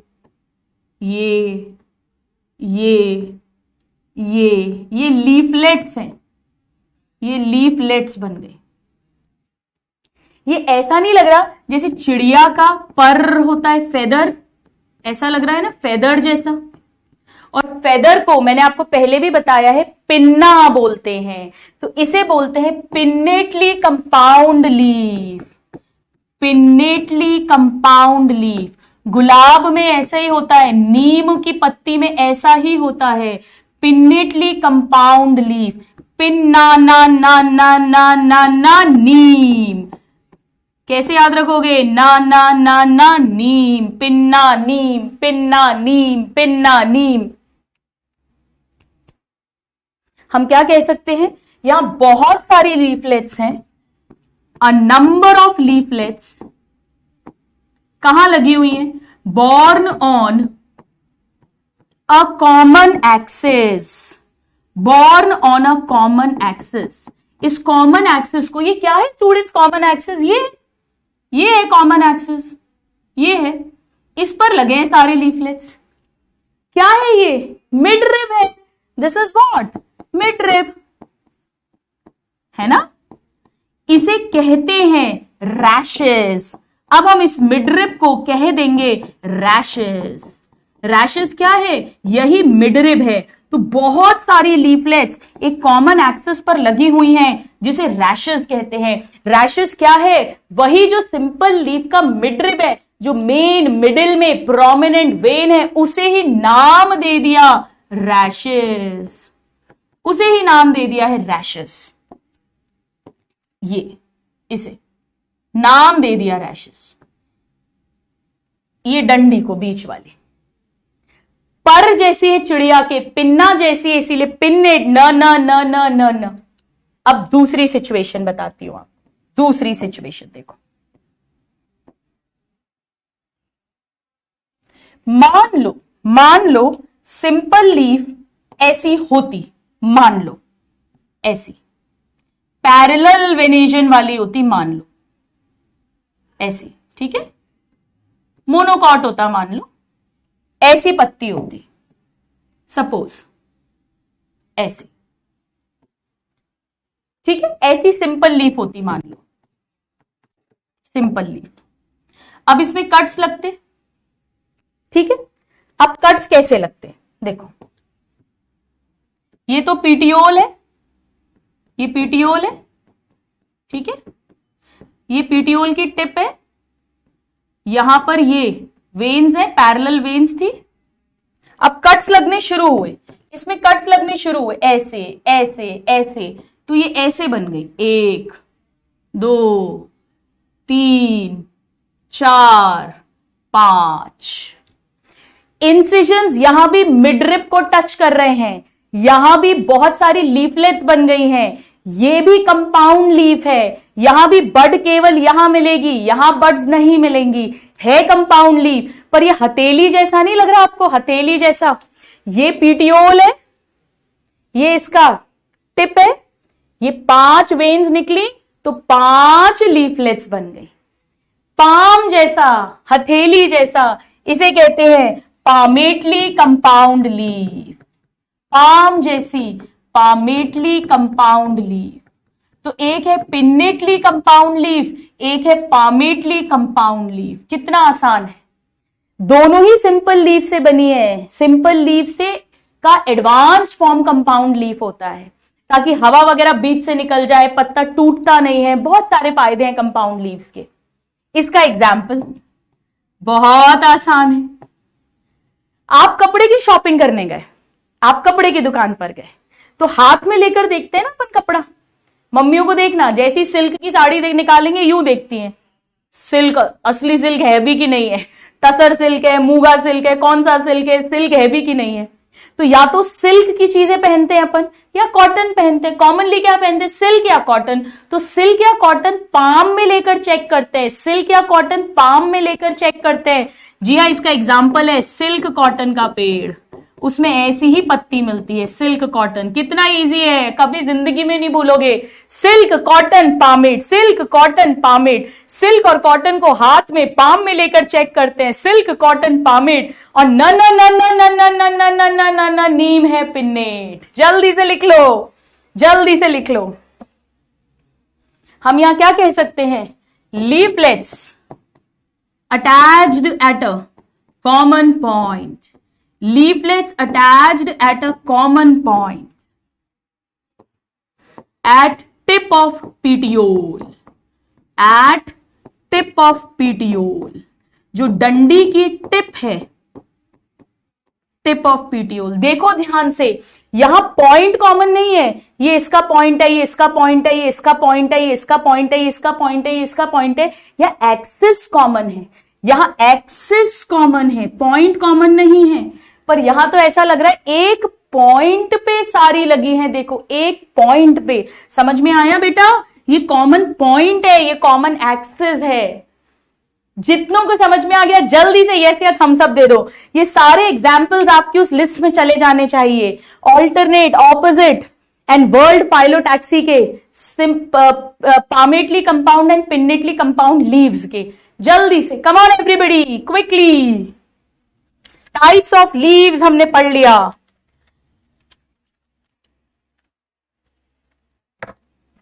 चलो हो गया। हमने क्या क्या पढ़ लिया? हमने लीफ के जनरल कैरेक्टर्स पढ़े सबसे पहले, उसके बाद हमने लीफ के 3 पार्ट्स पढ़े। लीफ बेस पढ़ा, पीटियोल पढ़ा, लैमिना पढ़ा। फिर हमने लीफ के अंदर वेन एंड वेनलेट्स का अरेंजमेंट यानी वेनेशन पढ़ा। फिर हमने लीव्स का अरेंजमेंट ऑन स्टेम या ब्रांच यानी फाइलोटैक्सी पढ़ी। और फिर हमने लीव्स के टाइप यानी सिंपल एंड कंपाउंड, और कंपाउंड में पिन्नेट या पामेटली कंपाउंड पढ़ा। ठीक है। ऑल्टरनेट का एग्जांपल क्या, एमएससी कर लो, mustard, sunflower, China rose. Opposite का क्या है, कागा, कैलोट्रोपिस ग्वावा। और वर्ल्ड का क्या है, स्टोन, पत्थर घुमा के मारा, एल्स्टोनिया। पिन्नेटली का क्या है, न न न न नीम। पामेट का क्या है, हाथ में कॉटन और सिल्क लेकर देखा तो सिल्क कॉटन। चल अब आ जाओ मॉडिफिकेशंस ऑफ लीफ पढ़ते हैं। पहले ये डायग्राम देखो एनसीईआरटी का, ये देखो, ये स्टेम है, ये बेस है, ये पीटियोल है, ये पीटियोल की टिप है। ऐसी वेन्स रही होंगी, ये वेन्स रही होंगी, और ऐसे कर कर ये लीफलेट्स बन गई। पूरी मिडरिब तक पूरे टिप पूरा टच कर रहे हैं। ये देखो, ये ऐसा लग रहा है एक हथेली जैसा है।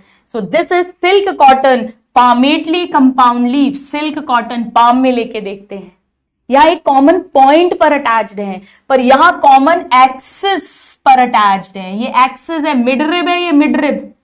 यहां से ऐसे वेन्स निकली होंगी, ये वेन्स होंगे, ये वेन्स होंगे ऐसे, और ये इंसिजन लग के ऐसे लीफलेट्स बन गए होंगे, ये लीफलेट्स बन गए हैं। ये कॉमन एक्सिस पर अटैच्ड है, जिसे रैशेस कहते हैं। ये पिन्नेटली कंपाउंड लीफ है नीम की। ठीक है, चलो अब आ जाओ पढ़ते हैं modifications of leaves. Modifications of leaf मतलब लीफ का मेन काम अपन ने अभी क्या पढ़ा है?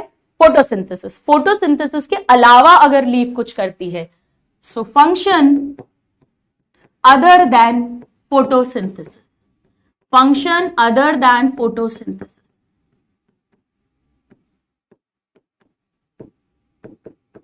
फोटोसिंथेसिस के अलावा हमने रूट के भी मॉडिफिकेशंस पढ़े थे, स्टेम के मॉडिफिकेशंस पढ़े थे, एरियल स्टेम, अंडरग्राउंड स्टेम, सब एरियल स्टेम सबके, और लीफ के मॉडिफिकेशंस। पहला मॉडिफिकेशन तो आप जानते हैं, खाना स्टोर करने के लिए। जल्दी से बताओ कहां पढ़ा है अपन ने? कौन सी पेड़ की पत्तियां हैं जो खाना स्टोर करती है, जिसे हम खाते भी हैं? याद है किसी को? लहसुन और प्याज, याद है? Onion and garlic. इसमें बल्ब पढ़ा था हमने, अंडरग्राउंड स्टेम, डिस्क जैसी, और उसकी पत्तियां हम खाते हैं, यानी इनमें मिलती हैं फ्लैशी एडिबल लीव्स, खाने योग्य लीव्स हैं, इनमें खाना भरा है, flashy leaves of onion and garlic. सबको याद है ये तो? चलो अब लीव से टेंड्रिल भी बनता है। अब आप कहोगे मैम टेंड्रिल तो स्टेम में भी पढ़ाया था। बिल्कुल पढ़ाया था। स्टेम टेंड्रिल का एग्जाम्पल क्या बताया था? टाइगर, गुलाटी खाता है टाइगर। एक्सिलरी बड से टेंड्रिल बन रहा था, जिसे हमने स्टेम टेंड्रिल कहा था। पर मटर में पत्ती टेंड्रिल बना लेती है, अभी फोटो दिखाऊंगी, पत्ती टेंड्रिल बना लेती है, पत्ती टेंड्रिल बना लेती है। ये लीफ टेंड्रिल है। मैं यही लिख देती हूं ताकि याद रहे हमेशा कि स्टेम टेंड्रिल का एग्जाम्पल क्या पढ़ा था? टाइगर। गर मतलब अंगूर की बेल, एंड गार्ड्स, इनमें स्टेम का टेंड्रिल बना है, मटर में लीफ का टेंड्रिल बना है। इस बात को अच्छे से ध्यान रखना। टेंड्रिल वही स्पाइरली कॉइल्ड स्ट्रक्चर, पतला सा। रोल भी वही होगा, क्लाइंबिंग। फंक्शन वही है, क्लाइंबिंग। क्लाइंबिंग बोलो, सपोर्ट बोलो, एक ही बात है। सपोर्ट बोलो, एक ही बात है। जो टेंड्रिल का काम होता है। एग्जाम्पल इंपॉर्टेंट है। अब थॉर्न या स्पाइन बोल सकते हो, कांटा। अब थॉर्न तो मैम हमने स्टेम में भी पढ़ा था। कहां पढ़ा था? थॉर पिक्चर लगी थी बिग सिनेमा में, बोगनविलिया और सिट्रस, वहां स्टेम पे कांटा बनता है। पर पत्ती कांटा कहां बनती है? कल ही सिखा दिया था, बताओ पत्ती कांटा कहां बनती है? कैक्टस में, कैक्टाई। क्यों बनती है? वाटर लॉस कम करने के लिए। याद आया? To reduce water loss. यहां पे स्टेम फोटोसिंथेटिक हो गई थी। ओपनशिया, यूफोर्बिया, उनकी बात कर रहे हैं अपन, राइट? सो यहीं पर हम लिख देते हैं स्टेम में कांटा कहां बना था? स्टेम थॉर्न, ताकि याद रहे। Bougainvillea, big cinema, bougainvillea and citrus. Students जब भी स्टेम टेंड्रिल लर्न करोगे, लीफ टेंड्रिल भी लर्न करना है। जब भी लीफ टेंड्रिल लर्न करोगे, स्टेम टेंड्रिल भी करना है, एंड वाइस वर्सा। ठीक है? कैक्टस, कैक्टाई मतलब बहुवचन हो गया। चल, तो एक हो गया खाना स्टोर करना, दूसरा टेंड्रिल, और तीसरा कांटा। अब चौथा जल्दी से इतना लिख लीजिए। अब समझो, एक बबूल का पेड़ है, अकेसिया, ऑस्ट्रेलियन अकेसिया। उसमें क्या होता है समझना। उसमें क्या होता है, जो पत्ती है, जैसे मान लो ये स्टेम है, ये लीफ लगी, तो पत्तियां ना बहुत शॉर्ट लिव्ड होती हैं। बहुत छोटी छोटी पत्तियां होती हैं और थोड़े दिन में मर जाती है। बहुत शॉर्ट लिव्ड है। मैंने क्या कहा? Leaves are short lived. अब पत्ती तो छोटी छोटी है और थोड़े दिन में मर जाएगी। स्मॉल एंड शॉर्ट लिव्ड पत्तियां जो है, पत्तियां। तो खाना कौन बनाएगा? यहां पर पीटियोल मदद के लिए आता है। पीटियोल कहते हैं फिक्र मत करो, मैं मोटा ताजा हो जाऊंगा, मैं ग्रीन कलर का हो जाऊंगा, मेरे अंदर क्लोरोफिल भर देना, मैं खाना बना दूंगा। तो पीटियोल बन जाता है। जैसे ओपनशिया यूफोर्बिया में स्टेम खाना बना रही थी, यहां पे पीटियोल खाना बनाने लग जाता है। पीटियोल कैसा हो जाएगा? Petiole green and synthesize food, यानी फोटोसिंथेटिक सिंथेसाइज फूड। ठीक है, इसका एग्जाम्पल है ऑस्ट्रेलियन अकेसिया। अभी आपको याद कराऊंगी ट्रिक से, जिंदगी में नहीं भूलोगे। Australian acacia, Australian acacia. ऐसा जो मॉडिफिकेशन है जहां पे पीटियोल बन गया है ग्रीन फोटोसिंथेटिक, इसे कहते हैं फाइलोड। क्या कहते हैं? फाइलोड। फाइलोक्लैड नहीं, फाइलोड। तो मैं यहीं लिख देती हूं, याद रहे, ताकि फाइलोक्लैड में क्या पढ़ा था? Stem photosynthetic. स्टेम ग्रीन हो गई थी, खाना बना रही थी, ओपनशिया यूफोरबिया। और फाइलोड में पीटियोल ग्रीन और फोटोसिंथेटिक हो जाता है। जल्दी से लिख लीजिए, पीटियोल ऐसा चौड़ा भी हो जाएगा, expand, expand green and synthesize food. चलो, अब मैं इसकी आपको ट्रिक बताती हूं, कभी नहीं भूलोगे। सुनो, ऑस्ट्रेलिया में एक लड़की खाना बनाने गई।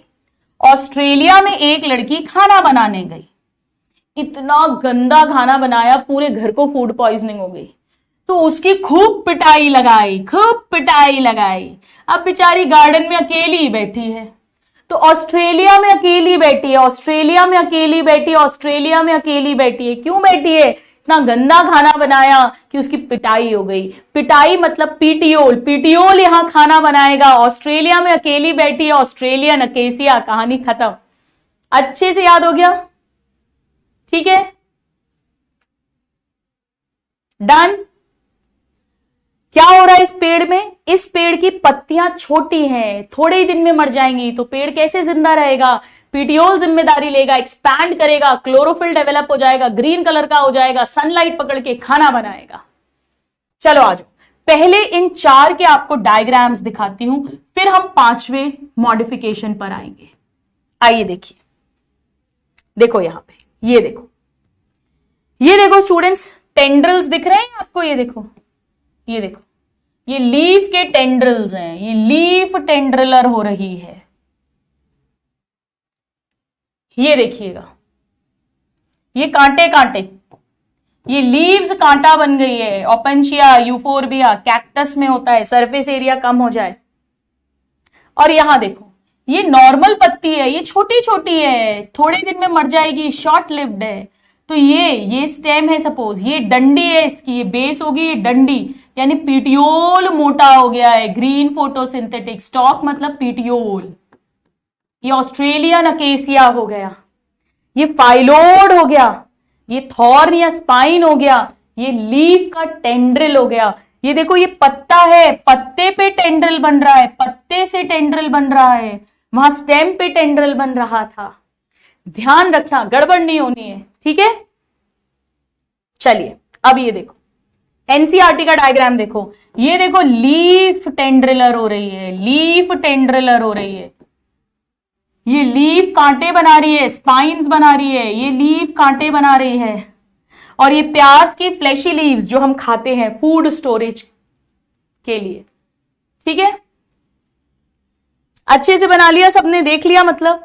चलो अब फिफ्थ, कुछ पेड़ ऐसे हैं जो इंसेक्ट्स खाते हैं। ये बात मैंने आपको पहले भी बताई थी, प्लांट किंगडम में भी पढ़ाई थी, बायोलॉजिकल क्लासिफिकेशन में भी पढ़ाई थी। मैंने आपको क्या बताया था कि कुछ पेड़ जो हैं खाना तो बनाते ही हैं, पत्तियां हैं, नॉर्मल लीव्स हैं, ग्रीन फोटोसिंथेटिक, फोटोसिंथेसिस होता है, ऑटोट्रॉफिक है, बट वो जिस मिट्टी में ग्रो हो रहे हैं वहां पे नाइट्रोजन की कमी है। तो वो क्या करते हैं, कीड़े पकड़ लेते हैं, इंसेक्ट्स पकड़ लेते हैं, उन्हें मार देते हैं, उनका डाइजेशन करते हैं। इंसेक्ट के अंदर डीएनए होगा, आरएनए होगा, अमीनो एसिड्स होंगे, प्रोटीन्स होंगे, इन सब में नाइट्रोजन होती है। डीएनए आरएनए में नाइट्रोजन होती है, नाइट्रोजन बेस आपको मालूम है, एडेनाइन, ग्वेनाइन, ये सब कुछ होता है। अमीनो एसिड में तो अमीनो NH2 होता ही है, अमीनो एसिड से मिलकर ही प्रोटीन बना है, उसमें भी नाइट्रोजन है। तो ये नाइट्रोजन की कमी को पूरा करने के लिए कीड़े खाते हैं, फोटोसिंथेसिस तो करते हैं, साथ में कीड़े भी खाते हैं, यानी इंसेक्ट खाने वाले insectivorous insectivorous plants, insectivorous plants. क्या हो रहा है, ये नाइट्रोजन की कमी में ग्रो हो रहे हैं, grow in nitrogen deficient soil. ये ऐसी मिट्टी है जिसमें नाइट्रोजन की कमी है, नाइट्रोजन डेफिशिएंट सॉइल। और इसीलिए ये कीड़े पकड़कर उन्हें डाइजेस्ट करते हैं। तो दे ट्रैप, पकड़ेंगे, मारेंगे और डाइजेस्ट करेंगे इंसेक्ट्स को।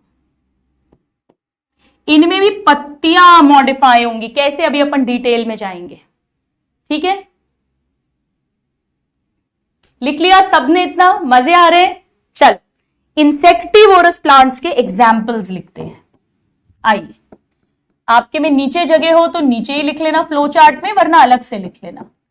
इंसेक्टिवोरस प्लांट्स के एग्जाम्पल मैंने आपको प्लांट किंगडम में लिखवाए थे, याद है?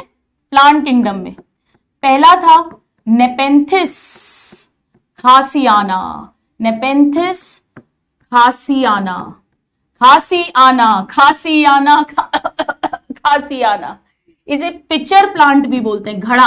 अभी बताती हूं क्यों, पिचर प्लांट। दूसरा है वीनस फ्लाई ट्रैप, ये सब मैं आपको पढ़ा चुकी हूं ऑलरेडी, ये वाली चीज वीनस फ्लाई ट्रैप। इसे डायोनिया भी बोलते हैं, डायोनिया। ये कब पढ़ाया था? प्लांट किंगडम में, इंसेक्टिवोरस प्लांट्स। बायोलॉजिकल क्लासिफिकेशन में भी पढ़ाया था, वो जो एक पैराग्राफ लिखवाया था किंगडम प्लांटी वाला। और तीसरा है ब्लैडर वर्ट, ब्लैडर वर्ट। ये सारे पेड़ जो हैं इंसेक्टिवोरस प्लांट्स हैं, लिख लीजिए, इंसेक्टिवोरस प्लांट्स है। चल, डायोनिया। अब इनकी पत्तियां कैसे मॉडिफाई होती हैं आपको दिखाती हूं मैं। पहले मैं आपको वीनस फ्लाई ट्रैप की दिखाती हूं। ये देखो, एनसीईआरटी में नहीं दी है, ये देखो ऐसे। ये पत्ती देखो कैसी हो गई है, ये पत्ती है, इस पे से सुंदर सुंदर कलरफुल बाल, हेयर जैसे स्ट्रक्चर्स हो जाते हैं। ये देखो, ये ऐसे। मतलब कुछ कैसे होगा, एक आइडिया के लिए बताती हूं आपको, रफ आइडिया के लिए। जैसे मान लो ये पत्ती है इसकी, तो इसमें से सुंदर सुंदर, ऐसे सुंदर सुंदर कलर्स के बाल बाल जैसे स्ट्रक्चर्स निकले हैं ऐसे। ठीक है, इमेजिन करना थोड़ा सा, मतलब ऐसा ऐसा, ऐसी पत्ती है ये। इंसेक्ट अट्रैक्ट होता है, हर खूबसूरत दिखने वाली चीज फायदेमंद नहीं होती, अंदर आता है, ये टक करके पकड़ लेती है, ये टक करके पकड़ लेती है। ये पत्ती है पर ऐसी सुंदर कलरफुल ब्रिसल्स हो जाते हैं बाल जैसे, ये पकड़ लिया, अंदर मार दिया, डाइजेस्ट कर दिया, नाइट्रोजन ले ली। ये देखो, ये एक शिकार बन रहा है इंसेक्ट। ठीक है, डायोनिया। चल, अब ब्लैडर वर्ट में क्या होता है? ब्लैडर वर्ट में कुछ तो नॉर्मल हरी पत्तियां होती हैं जो फोटोसिंथेसिस कर रही हैं, और ये जो काले काले दिख रहे हैं ना आपको ऐसे, ये ब्लैडर बन जाते हैं। ब्लैडर मतलब जैसे फुटबॉल वगैरह में जब अपन हवा भरते हैं तो क्या होता है, उनमें ऐसा एक वैल्व होता है ना, ऐसे एक अंदर वैल्व होता है। तो जैसे ही आप उसे खोलते हो, फिर हवा भरते हो, फिर जैसी पूरी हवा भर जाती है वो वैल्व बंद हो जाता है। तो ये भी इंसेक्ट्स को अट्रैक्ट करते हैं, इंसेक्ट अंदर जाता है और ढक्कन बंद हो जाता है। डिटेल में नहीं जाना, सिर्फ आपकी अंडरस्टैंडिंग के लिए लगाया है ब्लैडर वर्ट। अब नेपेंथिस खासियाना में पता है कैसे बनाते हैं, समझो, बहुत इंटरेस्टिंग है इसीलिए बताती हूं। नेपेंथिस खासियाना बताती हूं आपको, बना के दिखाती हूं। जी हां, नेपेंथिस खासियाना का घड़ा पिक्चर बना के दिखाती हूं। देखो क्या होता है, सुनो।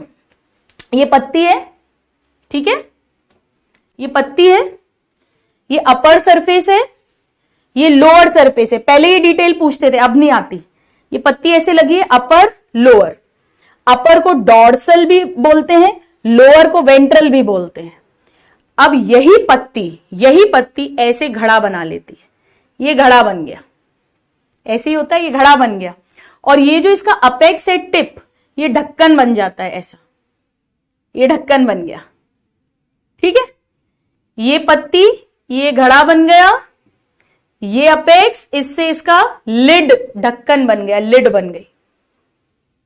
अब इस पत्ती, इस घड़े को ऊपर रखना है तो इसका पीटियोल टेंड्रिल जैसा हो जाता है। जी हां, इसमें पीटियोल टेंड्रिल जैसा हो जाता है। अब इतना डिटेल नहीं पूछते, सब पहले पूछते थे। तो पीटियोल ऐसा टेंड्रिल हो जाता है ताकि ये घड़ा ऊपर आ जाए, कलरफुल रहता है। और जैसे ही इंसेक्ट अंदर आया, ढक्कन बंद, इंसेक्ट का जीवन खत्म। राइट? कुछ ऐसा बनता है, देखो बना के दिखाती हूं आपको। ऐसा, ये देखो, ऐसा। ये पत्ती है, लैमिना, ये लैमिना है, ये उसकी ढक्कन है, लिड है, ये इसी पत्ती के लैमिना का टिप है। ये कीड़ा अंदर घुस रहा है मरने के लिए। ये पीटियोल है, ऐसा टेंड्रिल जैसा हो जाता है। लीफ बेस ऐसी स्वॉलन हो जाती है। इस तरह से घड़ा बनता है। ये सब लीफ के मॉडिफिकेशंस हैं। मैं आपको ये बताना चाह रही हूं कि ये सब लीफ के मॉडिफिकेशंस हैं। कुछ ऐसे बनता है, देखो, जैसे ये स्टेम है, ये बेस स्वॉलन हो जाता है, पीटियोल टेंड्रिलर हो जाता है, और ऐसे करके ये घड़ा बन जाता है, ऐसे, ऐसा। ठीक है, डन। चलिए, तो हमने क्या क्या पढ़ लिया, फटाफट से रिवाइज कर लेते हैं।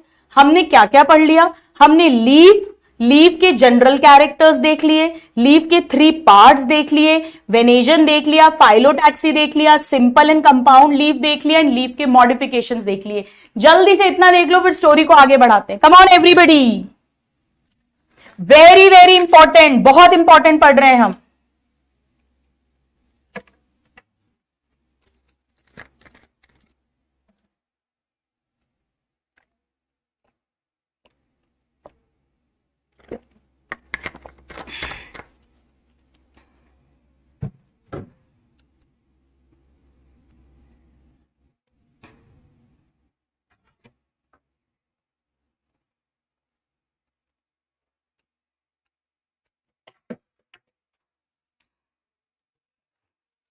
हो गया, सबका हो गया।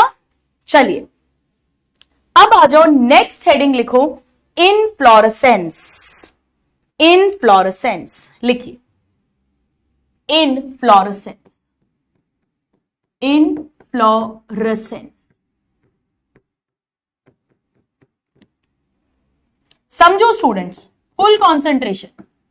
इनफ्लोरेसेंस का मतलब होता है फूलों का गुलदस्ता। एक ब्रांच है, इस पे बहुत सारे फूल लगे हैं, तो इसे इनफ्लोरेसेंस कह देंगे। यानी ये जो पूरी एक्सिस है, डंडी है, इस पे बहुत सारे फूल लगे हैं, इसे इनफ्लोरेसेंस कह देंगे।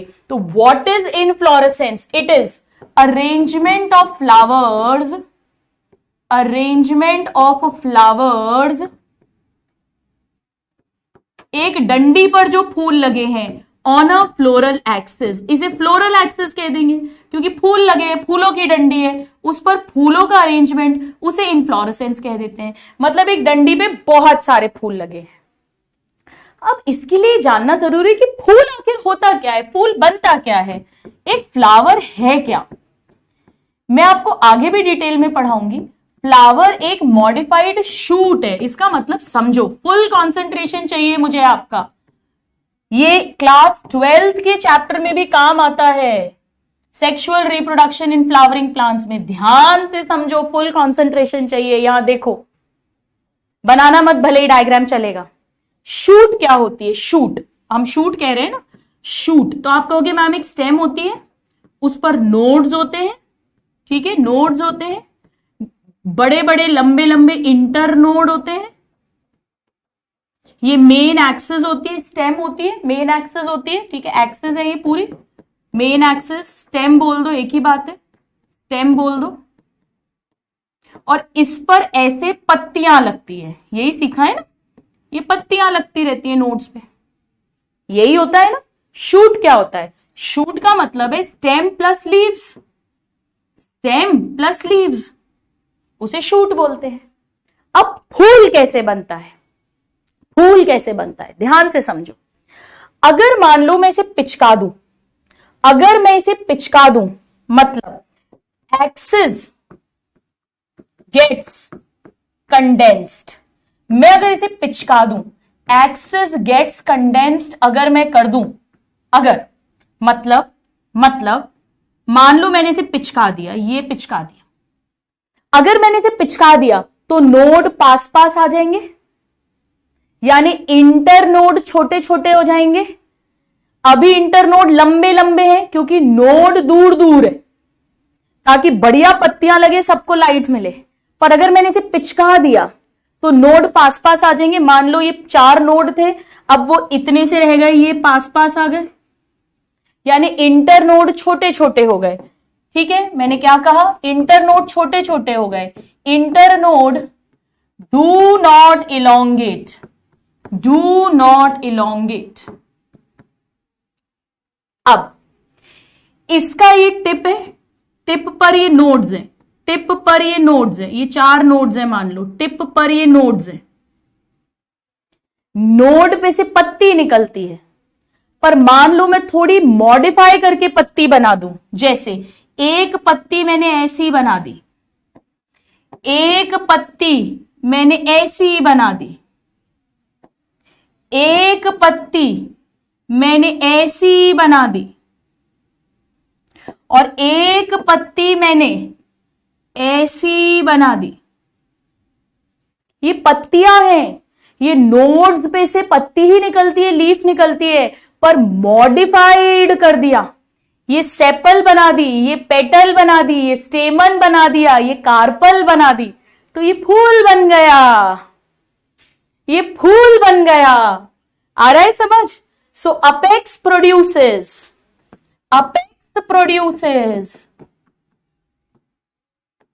डिफरेंट काइंड्स ऑफ, देखो 4 तरीके के बनाए हैं मैंने, different kinds of floral appendages, मतलब फूल के पार्ट्स, लेटरली, लेटरली, क्योंकि पत्तियां भी तो बेटा लेटरली निकलती हैं। अभी तो पढ़ा है आज की क्लास की पहली शब्द, पत्तियां भी लेटरली निकलती हैं, तो ये भी लेटरली निकलेंगे। पत्तियां भी नोड से निकलती हैं, ये भी नोड से निकलेंगे। बॉर्न ऑन सक्सेसिव नोड्स, एक के बाद एक नोड, सक्सेसिव नोड्स मतलब एक के बाद एक नोड से निकलेंगे।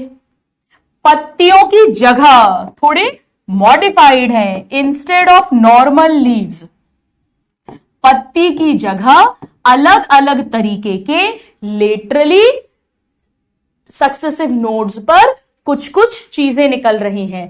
क्या क्या निकल रहा है? कैलिक्स जो सेपल्स का बना होगा, कोरोला जो पेटल्स का बना होगा, स्टेमन्स यानी एंड्रोइशियम, कार्पल, ये सब आपको मालूम है। स्टेमन, कार्पल, पेटल, सेपल ये लीव्स ही हैं, ये मॉडिफाइड लीफ ही है, बस इनका शेप अलग हो गया, कलर अलग हो गया, फंक्शन अलग हो गया, स्ट्रक्चर अलग हो गया, पर कहलाती पत्तियां ही हैं, ये मॉडिफाइड लीव्स हैं, नोड से निकलते हैं। अब ये सब कब पॉसिबल है? ये सब तब पॉसिबल है, ये कौन बना रहा था? शूट अपाइकल मेरिस्टेम के सेल्स, लीव्स, स्टेम, ब्रांचेस सब कुछ वही बनाते हैं, बड्स सब कुछ वही बनाते हैं, पर यहां उनमें कुछ परिवर्तन होना चाहिए, यानी शूट अपाइकल मेरिस्टेम को फूल बनाने वाली मेरिस्टेम में परिवर्तन होना चाहिए। तब ये सब होगा कि एक्सिस कंडेंस हो गई है, नोड पास पास आ गए हैं, इंटर नोड लंबे नहीं हैं और अलग अलग तरह के स्ट्रक्चर्स निकल रहे हैं लेटरली नोड्स पे से, पत्तियों की जगह इन प्लेस ऑफ लीव्स। यानी हम क्या कह सकते हैं? Shoot apical meristem, shoot apical meristem converts into, shoot apical meristem converts या changes into floral meristem, तभी तो फूल बनेगा। फ्लोरल मेरिस्टेम, तो फूल क्या है? फूल के अंदर बेटा ये डंडी हो गई, यही डंडी तो पहले थोड़ी सूज जाती है, ऐसी रहती है, ये फूल बन गया। ऐसे ही तो बनता है फ्लावर। तो फूल के पास क्या है? ये डंडी है, स्टॉक यानी स्टेम हो गया ये, और ये तरह तरह की लीव्स हो गई, इसे ही तो शूट बोलते हैं। What is shoot? Stem plus leaf. ये स्टेम हो गई, डंडी हो गई, और ये मॉडिफाइड लीव्स हो गई, ये सारी मॉडिफाइड लीव्स हो गई। तो फ्लावर क्या हो गया, मॉडिफाइड शूट हो गया। आ गए, मजे आ गए सबको। क्या हुआ, shoot apical meristem floral meristem में कन्वर्ट हुई। तो अब जहां पर फूल बनना है वहां एक्सिस लंबी नहीं होगी, कंडेंस हो जाएगी, जिस कारण से नोड दूर दूर नहीं पास पास हो जाएंगे, जिस कारण से इंटरनोड लंबे नहीं छोटे छोटे हो जाएंगे, और नॉर्मल लीव्स की जगह पे स्पेशल फ्लोरल लीव्स बनेंगी, ऐसा समझो। बनेंगी वो भी नोड्स से, बनेंगी वो भी लेटरली। इस तरह से फ्लावर के अंदर डंडी भी है, फ्लावर के अंदर पत्तियां भी हैं, स्टेम भी है, लीफ भी है, यानी फ्लावर एक मॉडिफाइड शूट है। जितनों को समझ आ गया जल्दी से यस बता दो मुझे, क्विकली एवरीबडी।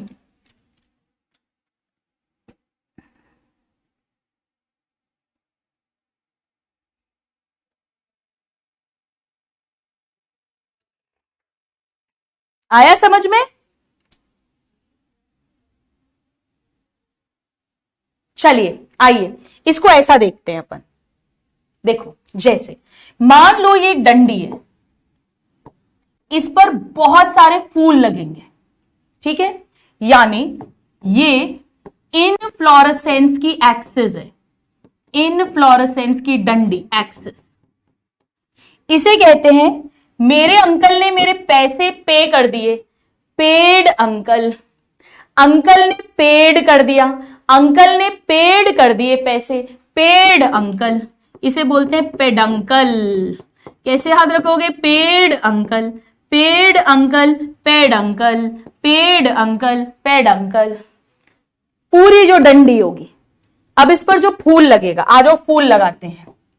मान लो अब ये फूल लगा एक, कैसे लगेगा, ये फूल की डंडी है, flower stock.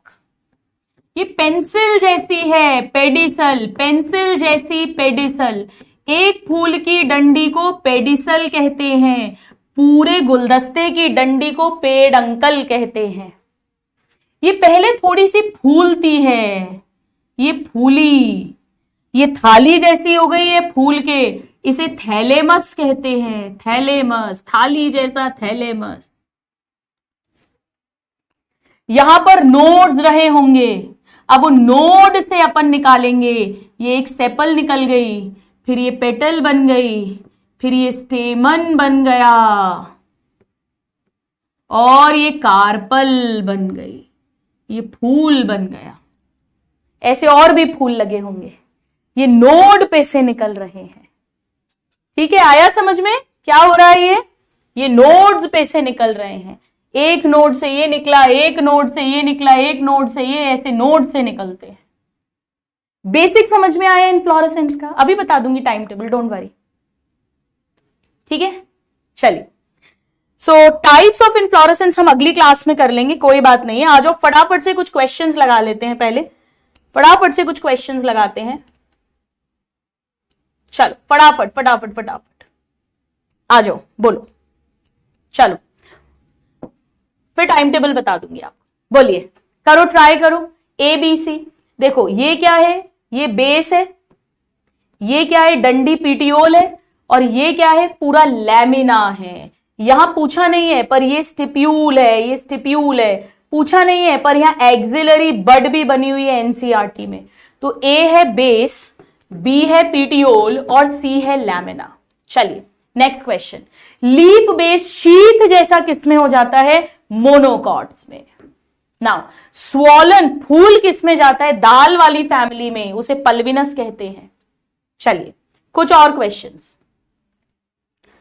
Types of inflorescence नहीं पढ़ाया है आज मैंने आपको, क्योंकि आपको टाइम टेबल बताना है, वरना पढ़ा देती।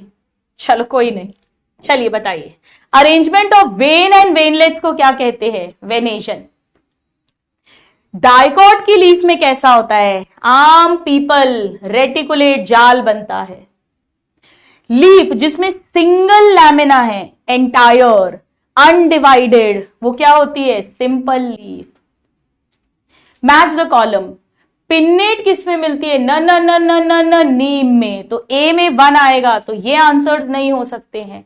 और पाम हथेली पे लेके सिल्क और कॉटन देखते हैं, इसका सिल्क और कॉटन है, तो ये भी नहीं हो, सॉरी सॉरी सॉरी, हाँ, बी में 2 आएगा, बी में 2 आएगा, हाँ, ये इधर नहीं आएगा ना, इधर नहीं आएगा, ये आंसर हो गया। भले ही आपको बाकी नहीं भी आते, अपन ने 2 ही पढ़े हैं एनसीईआरटी में, कोई बात नहीं, फिर भी अपन आंसर निकाल सकते हैं। ए का 1 है और बी का 2 है, तो भी आंसर आ जाएगा। नाउ पीटियोल पत्ती जैसा हो गया, पीटियोल, वो ऑस्ट्रेलिया में अकेली बैठी है लड़की, उसे पीटा है, पीटियोल खाना बनाएगा, पाइलोड। यहां पे स्टेम खाना बनाती है, स्टेम फोटोसिंथेटिक होती है, यहां पे भी स्टेम फोटोसिंथेटिक होती है, इसमें लिमिटेड ग्रोथ होती है, इसमें अनलिमिटेड ग्रोथ होती है। ऑल्टरनेट किसमें है, ऑल्टरनेट एमएससी, एमएससी यानी इधर ये हो जाएगा ए का 1। ऑपोजिट है कागा, कैलोट्रोपिस एंड गुआवा, और वर्ल्ड था एल्स्टोनिया, पत्थर घुमा के मारा। बहुत मदद करती है छोटी छोटी टिप्स। चलो टेंड्रिल किस में मिलेगा, टेंड्रिल काम आता है क्लाइंबिंग के, फ्री क्लाइंबिंग के। ये आंसर आ गया, ये लो, खेल खत्म। चेक करते हैं, स्पाइन डिफेंस के काम आता है, और flashy leaves onion and garlic में खाना स्टोर करती हैं। मैंने वहां स्पाइन में प्रोटेक्शन लिखा नहीं, आप चाहो तो लिख लेना, मैं स्टेम में पढ़ा चुकी हूं। चलो इंसेक्टिवोरस प्लांट्स में क्या चीज है जो मॉडिफाई होती है, उनकी पत्तियां। मैंने आपको पिचर प्लांट की पत्ती तो बनाकर दिखा दी, घड़ा कैसे बनाती है। नाउ पैरेलल वेनेशन किस में मिलता है, पीएम मोनोकॉट्स। चलो ये मैंने आपको अभी नहीं पढ़ाया, हम नेक्स्ट क्लास में करेंगे। चलिए एक पोल लगा देती हूं मैं, बोलो, करो ट्राई, फिर मैं आपका टाइम टेबल बता दूंगी। करिए, ट्राई करिए।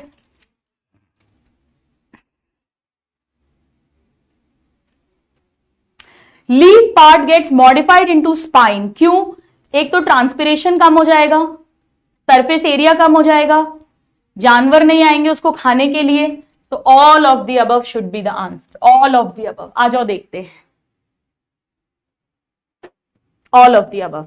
वेरी गुड, 48% ने करेक्ट दिया है। सृजन, कृष, अंशुमन, रानी, उत्कर्ष, बहुत बढ़िया बहुत बढ़िया। चलो ये अभी नहीं पढ़ाया मैंने। हाँ ये तो बताओ क्या होगा।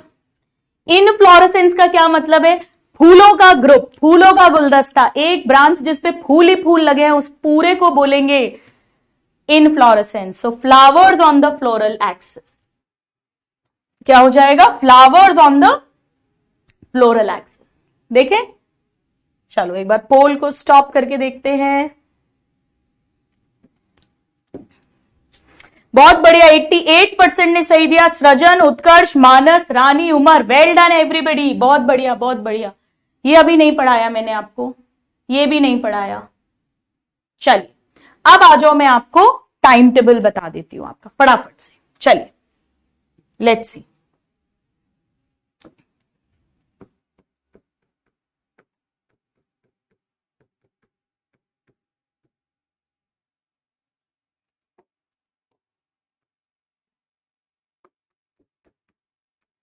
रात के उल्लुओं के लिए जो देर रात तक जग सकते हैं, या जो ज्यादा जग नहीं सकते पर जिनकी सुबह सुबह पढ़ाई बहुत अच्छी होती है,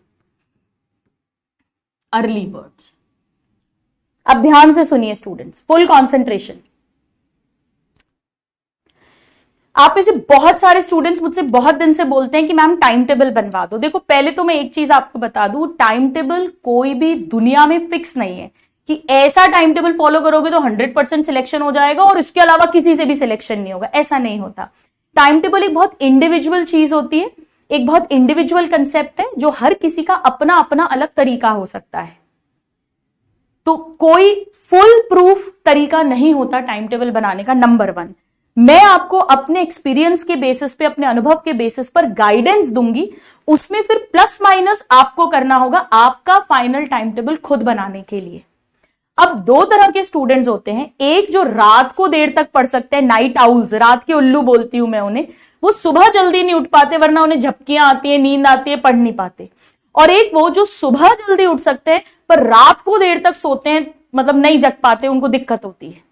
तो ये 2 तरह के स्टूडेंट्स होते हैं। अब स्टूडेंट्स पूछते हैं कि सिलेक्शन किन का होता है। सिलेक्शन किसी का भी हो सकता है, जो भी पढ़ लेगा सिंसियरली, रेगुलरली। इनका भी सिलेक्शन होता है, इनका भी सिलेक्शन होता है। रात के उल्लू रात भर जगते रहे और पढ़े नहीं तो इनका भी सिलेक्शन नहीं होगा, और अर्ली बर्ड भले ही सुबह सुबह उठ जाए, पढ़े नहीं तो इनका भी सिलेक्शन नहीं होगा। तो ऐसा कोई रूल नहीं है कि रात को देर तक पढ़ोगे तो ही होगा, 5 घंटे सोगे तो होगा। बच्चे पूछते हैं मैडम कितनी देर सोए, कितनी देर सोना चाहिए, ऐसा कुछ भी नहीं है। आपको डेली की डेली पढ़ाई करनी है, साथ में थोड़ा थोड़ा रिविजन करना है। अगर आप उतना कर पा रहे हो तो आपका सिलेक्शन पक्का हो जाएगा। अगर आप टाइम बर्बाद नहीं कर रहे हो तो आपका सिलेक्शन पक्का हो जाएगा। तो एक तो ये बात अपने दिमाग से निकाल दो कि दुनिया में कोई भी आपको परफेक्ट टाइम टेबल बना के दे सकता है, हम सिर्फ आपको गाइड कर सकते हैं, उसमें प्लस माइनस आपको करना होगा। ठीक है, चलिए अब ज्यादातर तो आजकल रात के उल्लू ही हो गए हैं सोशल मीडिया के कारण, और ज्यादा कोई बात नहीं है। अब जैसे अपन ये मानते हैं कि अभी आप लोगों के बैच की अगर मैं बात करूं, यकीन बैच की मैं बात करूं, इवन 11th-12th के भी अगर स्टूडेंट्स हैं तो वो भी इसको फॉलो कर सकते हैं, कोई भी कर सकता है। तो आप लोगों की क्लासेस अभी 9 बजे से होती है ना, अपन 8:30 बजे से मान लेते हैं, चलो 8:30 बजे से 3 बजे तक क्लासेस होती है आपकी, 3 PM तक क्लासेस होती है। ये तो आपकी क्लासेस है, राइट। थोड़ा बहुत प्लस माइनस हो सकता है, किसी दिन हो सकता है आपकी 3 की जगह 2 ही क्लास हो, ठीक है, सैटरडे को कम हो जाती है क्लास कई बार। चल, अब मेरे हिसाब से जब एक इंसान इतनी देर तक एट अ स्ट्रेच पढ़ता है, एज अ डॉक्टर भी अगर मैं बात करूं, तो पूरा ब्रेन का ग्लूकोज खत्म हो जाता है। तो एक तो इस बीच में आप लंच कर लिया करो, जब आपको वो 1 बजे वाली क्लास में टाइम मिलता है तो लंच जरूर कर लिया करो, भूखे नहीं रहना है। दूसरा, क्लास शुरू करने के पहले ब्रेकफास्ट करके बैठना है। आप घर पर हो, अगर मम्मी के साथ हो तब तो प्रॉब्लम ही नहीं है, बढ़िया बढ़िया पोहा पराठे कुछ भी बनवा लो, थोड़ा लाइट स्नैक्स करो तो बेटर है, क्योंकि भारी में बैठे बैठे फिर नींद आने लगती है। वैसे ही पढ़ाई बोरिंग है, ऊपर से भारी भारी पराठे खा लो तो और बोरिंग हो जाता है, नींद आती है। बट कुछ ना कुछ ब्रेकफास्ट, कुछ भी नहीं है, अगर आप हॉस्टल में भी रहते हो आप 2 केले खा लो, पार्ले जी का 5 रुपए का बिस्किट का पैकेट ले लो, वो ले लो, सबसे बढ़िया वैसे 2 केले खा लो, फ्रूट्स खा लो, बहुत अच्छा रहता है। कुछ ना कुछ नाश्ता करके बैठो। इस दौरान आपके ब्रेन को ग्लूकोज लगातार मिलता रहना चाहिए। एनर्जी बहुत इंपॉर्टेंट है, और हाइड्रेशन अच्छा रखो अपना, ये भी बहुत इंपॉर्टेंट है। हाइड्रेशन यानी लिक्विड्स पीते रहिए, थोड़ी थोड़ी देर में पानी पीते रहिए। ये बात इन पर भी लागू हो रही है ऑब्वियसली।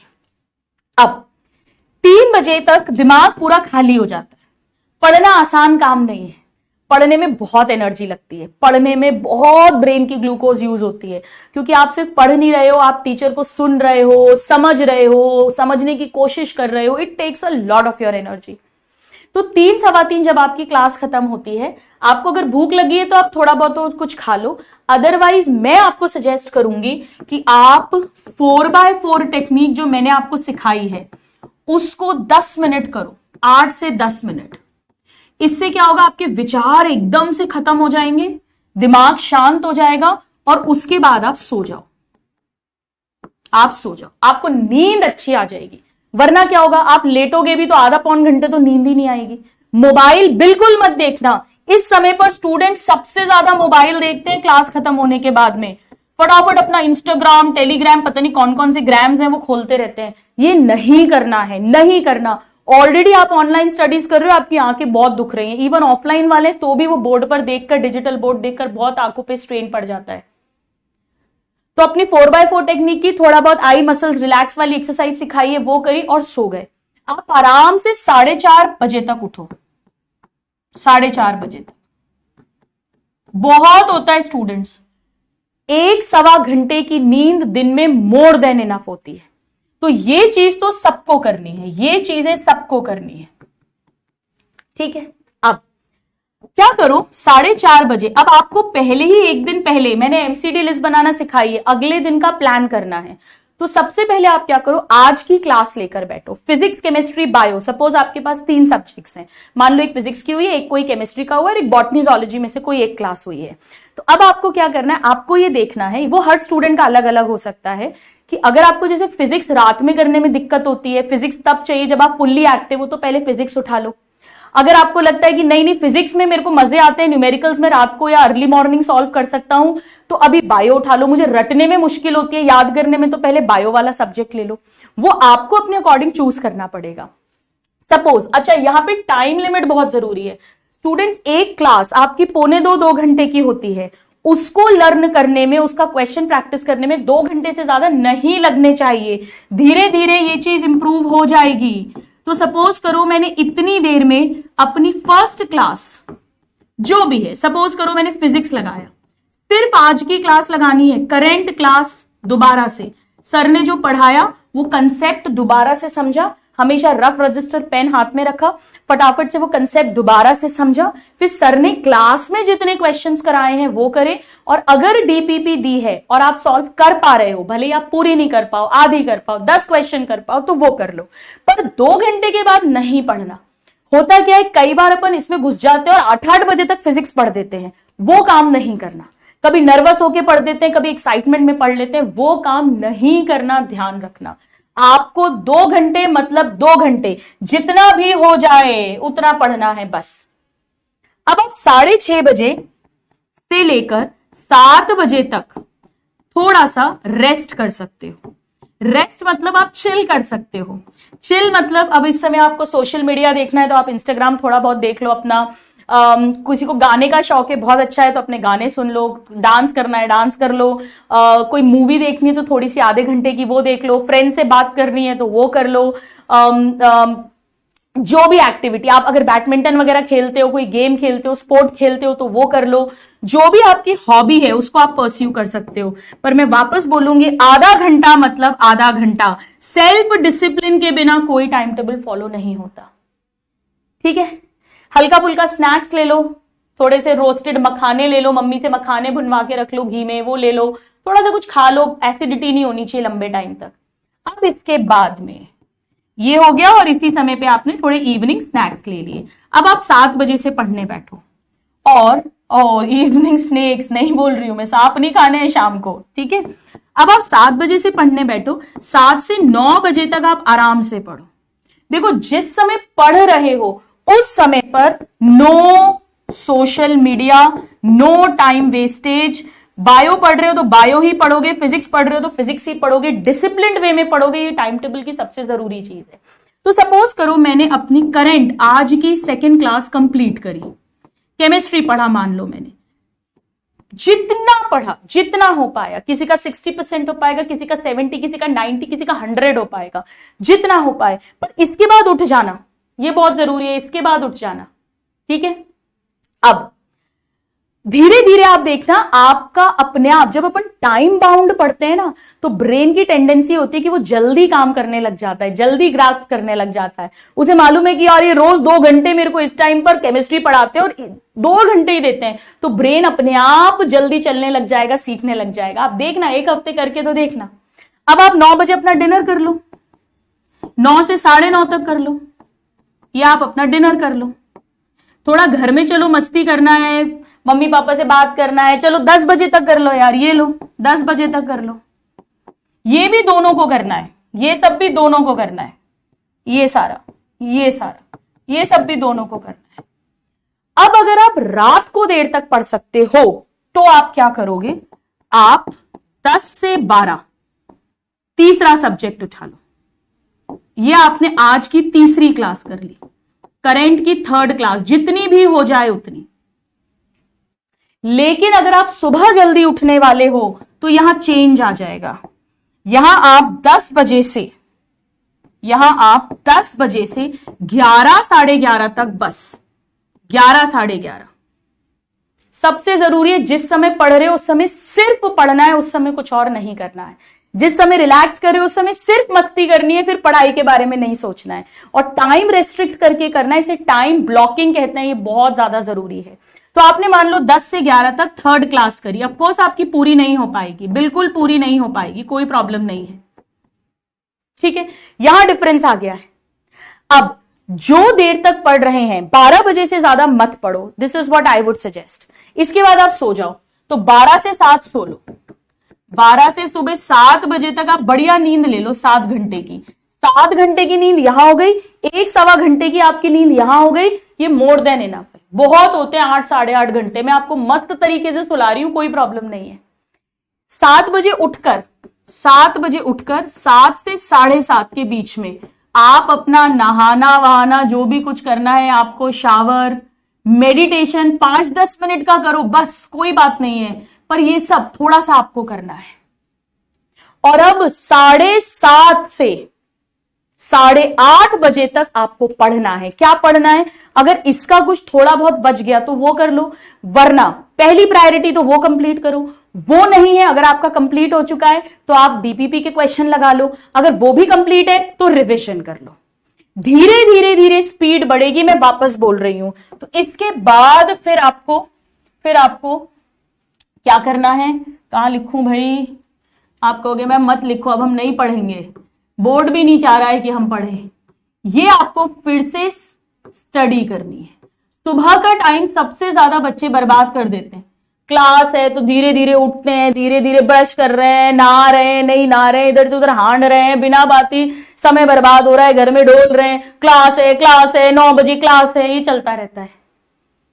ये नहीं होना चाहिए, ठीक है। रिवीजन का टाइम मिलेगा। अगर आपने क्लास सीरियसली अटेंड करी है ना, सीरियसली अगर क्लास अटेंड करी है, मैं आपको लिख कर दे रही हूं, 2 घंटे से ज्यादा आपको उस क्लास को लर्न करने में नहीं लगेंगे।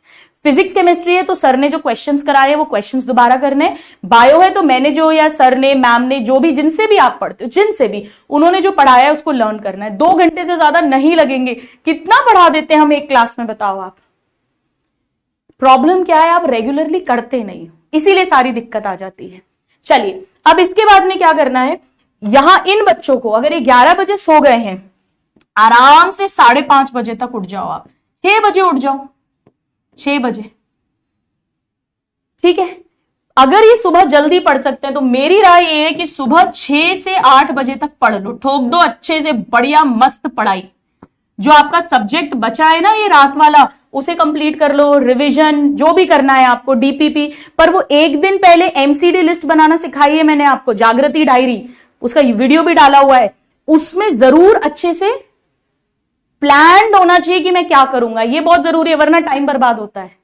बस फिर क्या है, 8 से 8:30 के बीच में आप आराम से अपना नाश्ता वाश्ता, ब्रेकफास्ट है ना, शावर वगैरह कर ले लो, थोड़ा सा मेडिटेशन 4x4 टेक्निक 5-10 मिनट कर लो, भले ही आप 5-10 मिनट कर लो, ज्यादा नहीं। 8:30 बजे अपना नाश्ता कर लो। ये लोग भी 8:30 बजे नाश्ता कर लो। ये लो, यहां पर वापस पहुंच गए अपन। पर इसे करना पड़ेगा। अब जिनका बैकलॉग है वो सुन लो, एक तो नया बैकलॉग बनने नहीं देना इसे फॉलो करके, और बैकलॉग आपको धीरे धीरे, जिस दिन किसी दिन एक दिन क्लास कम है मान लो, या संडे इसको करो, ऐसे ही करना पड़ेगा। दूसरा, नींद थोड़ी कम करो भैया, आधा घंटा कम सो लो। 7 घंटे यहां सो रहे हो, 1.5 घंटा 1 घंटा यहां सो रहे हो, 8 घंटे सो रहे हो, आधा घंटा कम सो लो, यहां पे आधा घंटा कम सो लो। देखो मैं तो आपको कितना टाइम दे रही हूं, 6:30 से 7 में आपको फ्री टाइम दे रही हूं, 9 से 10 दे रही हूं। आप इसको आधा घंटा करो, आधा घंटा आप अपना बैकलॉग करो। मेहनत तो एक्स्ट्रा करनी पड़ेगी, कोई शॉर्टकट नहीं है। मैं तो आपको आधा घंटा, 1 घंटा ये, आधा घंटा ये, 1.5 घंटा तो ये फ्री दे रही हूं, 1.5 घंटा ये दे रही हूं, 1.5 घंटे ये, 3 घंटे, 3 घंटे और 7 घंटे, 10 घंटे। मैं तो आपको 24 घंटे में से 10 घंटे का फ्री टाइम दे रही हूं, सोना वगैरह सब कुछ करने के लिए, राइट। प्रॉब्लम क्या है? टाइम वेस्ट में प्रॉब्लम है। टाइम वेस्ट नहीं करना है, शेड्यूल्ड वे में, प्लान्ड वे में पढ़ोगे, धीरे धीरे अपने आप पढ़ाई आपको पढ़ाई करना सिखाती है। The more you study, the more you learn how to study. जितना पढ़ोगे उतना पढ़ाई आपको खुद सिखाएगी कि कैसे पढ़ना है, फिर इसमें आप अपने हिसाब से चेंजेस कर सकते हो। सो आई होप ये आपको हेल्प करेगा। इसे करना शुरू करिए, फिर मुझे बताना कि आपको कैसा इसके रिजल्ट्स मिल रहे हैं। सबसे जरूरी है कि कल क्या पढ़ना है वो आज रात को मैं डिसाइड करके सोऊंगी। All my love, all my blessings. मिलते हैं अगली क्लास में। Thank you and God bless you all.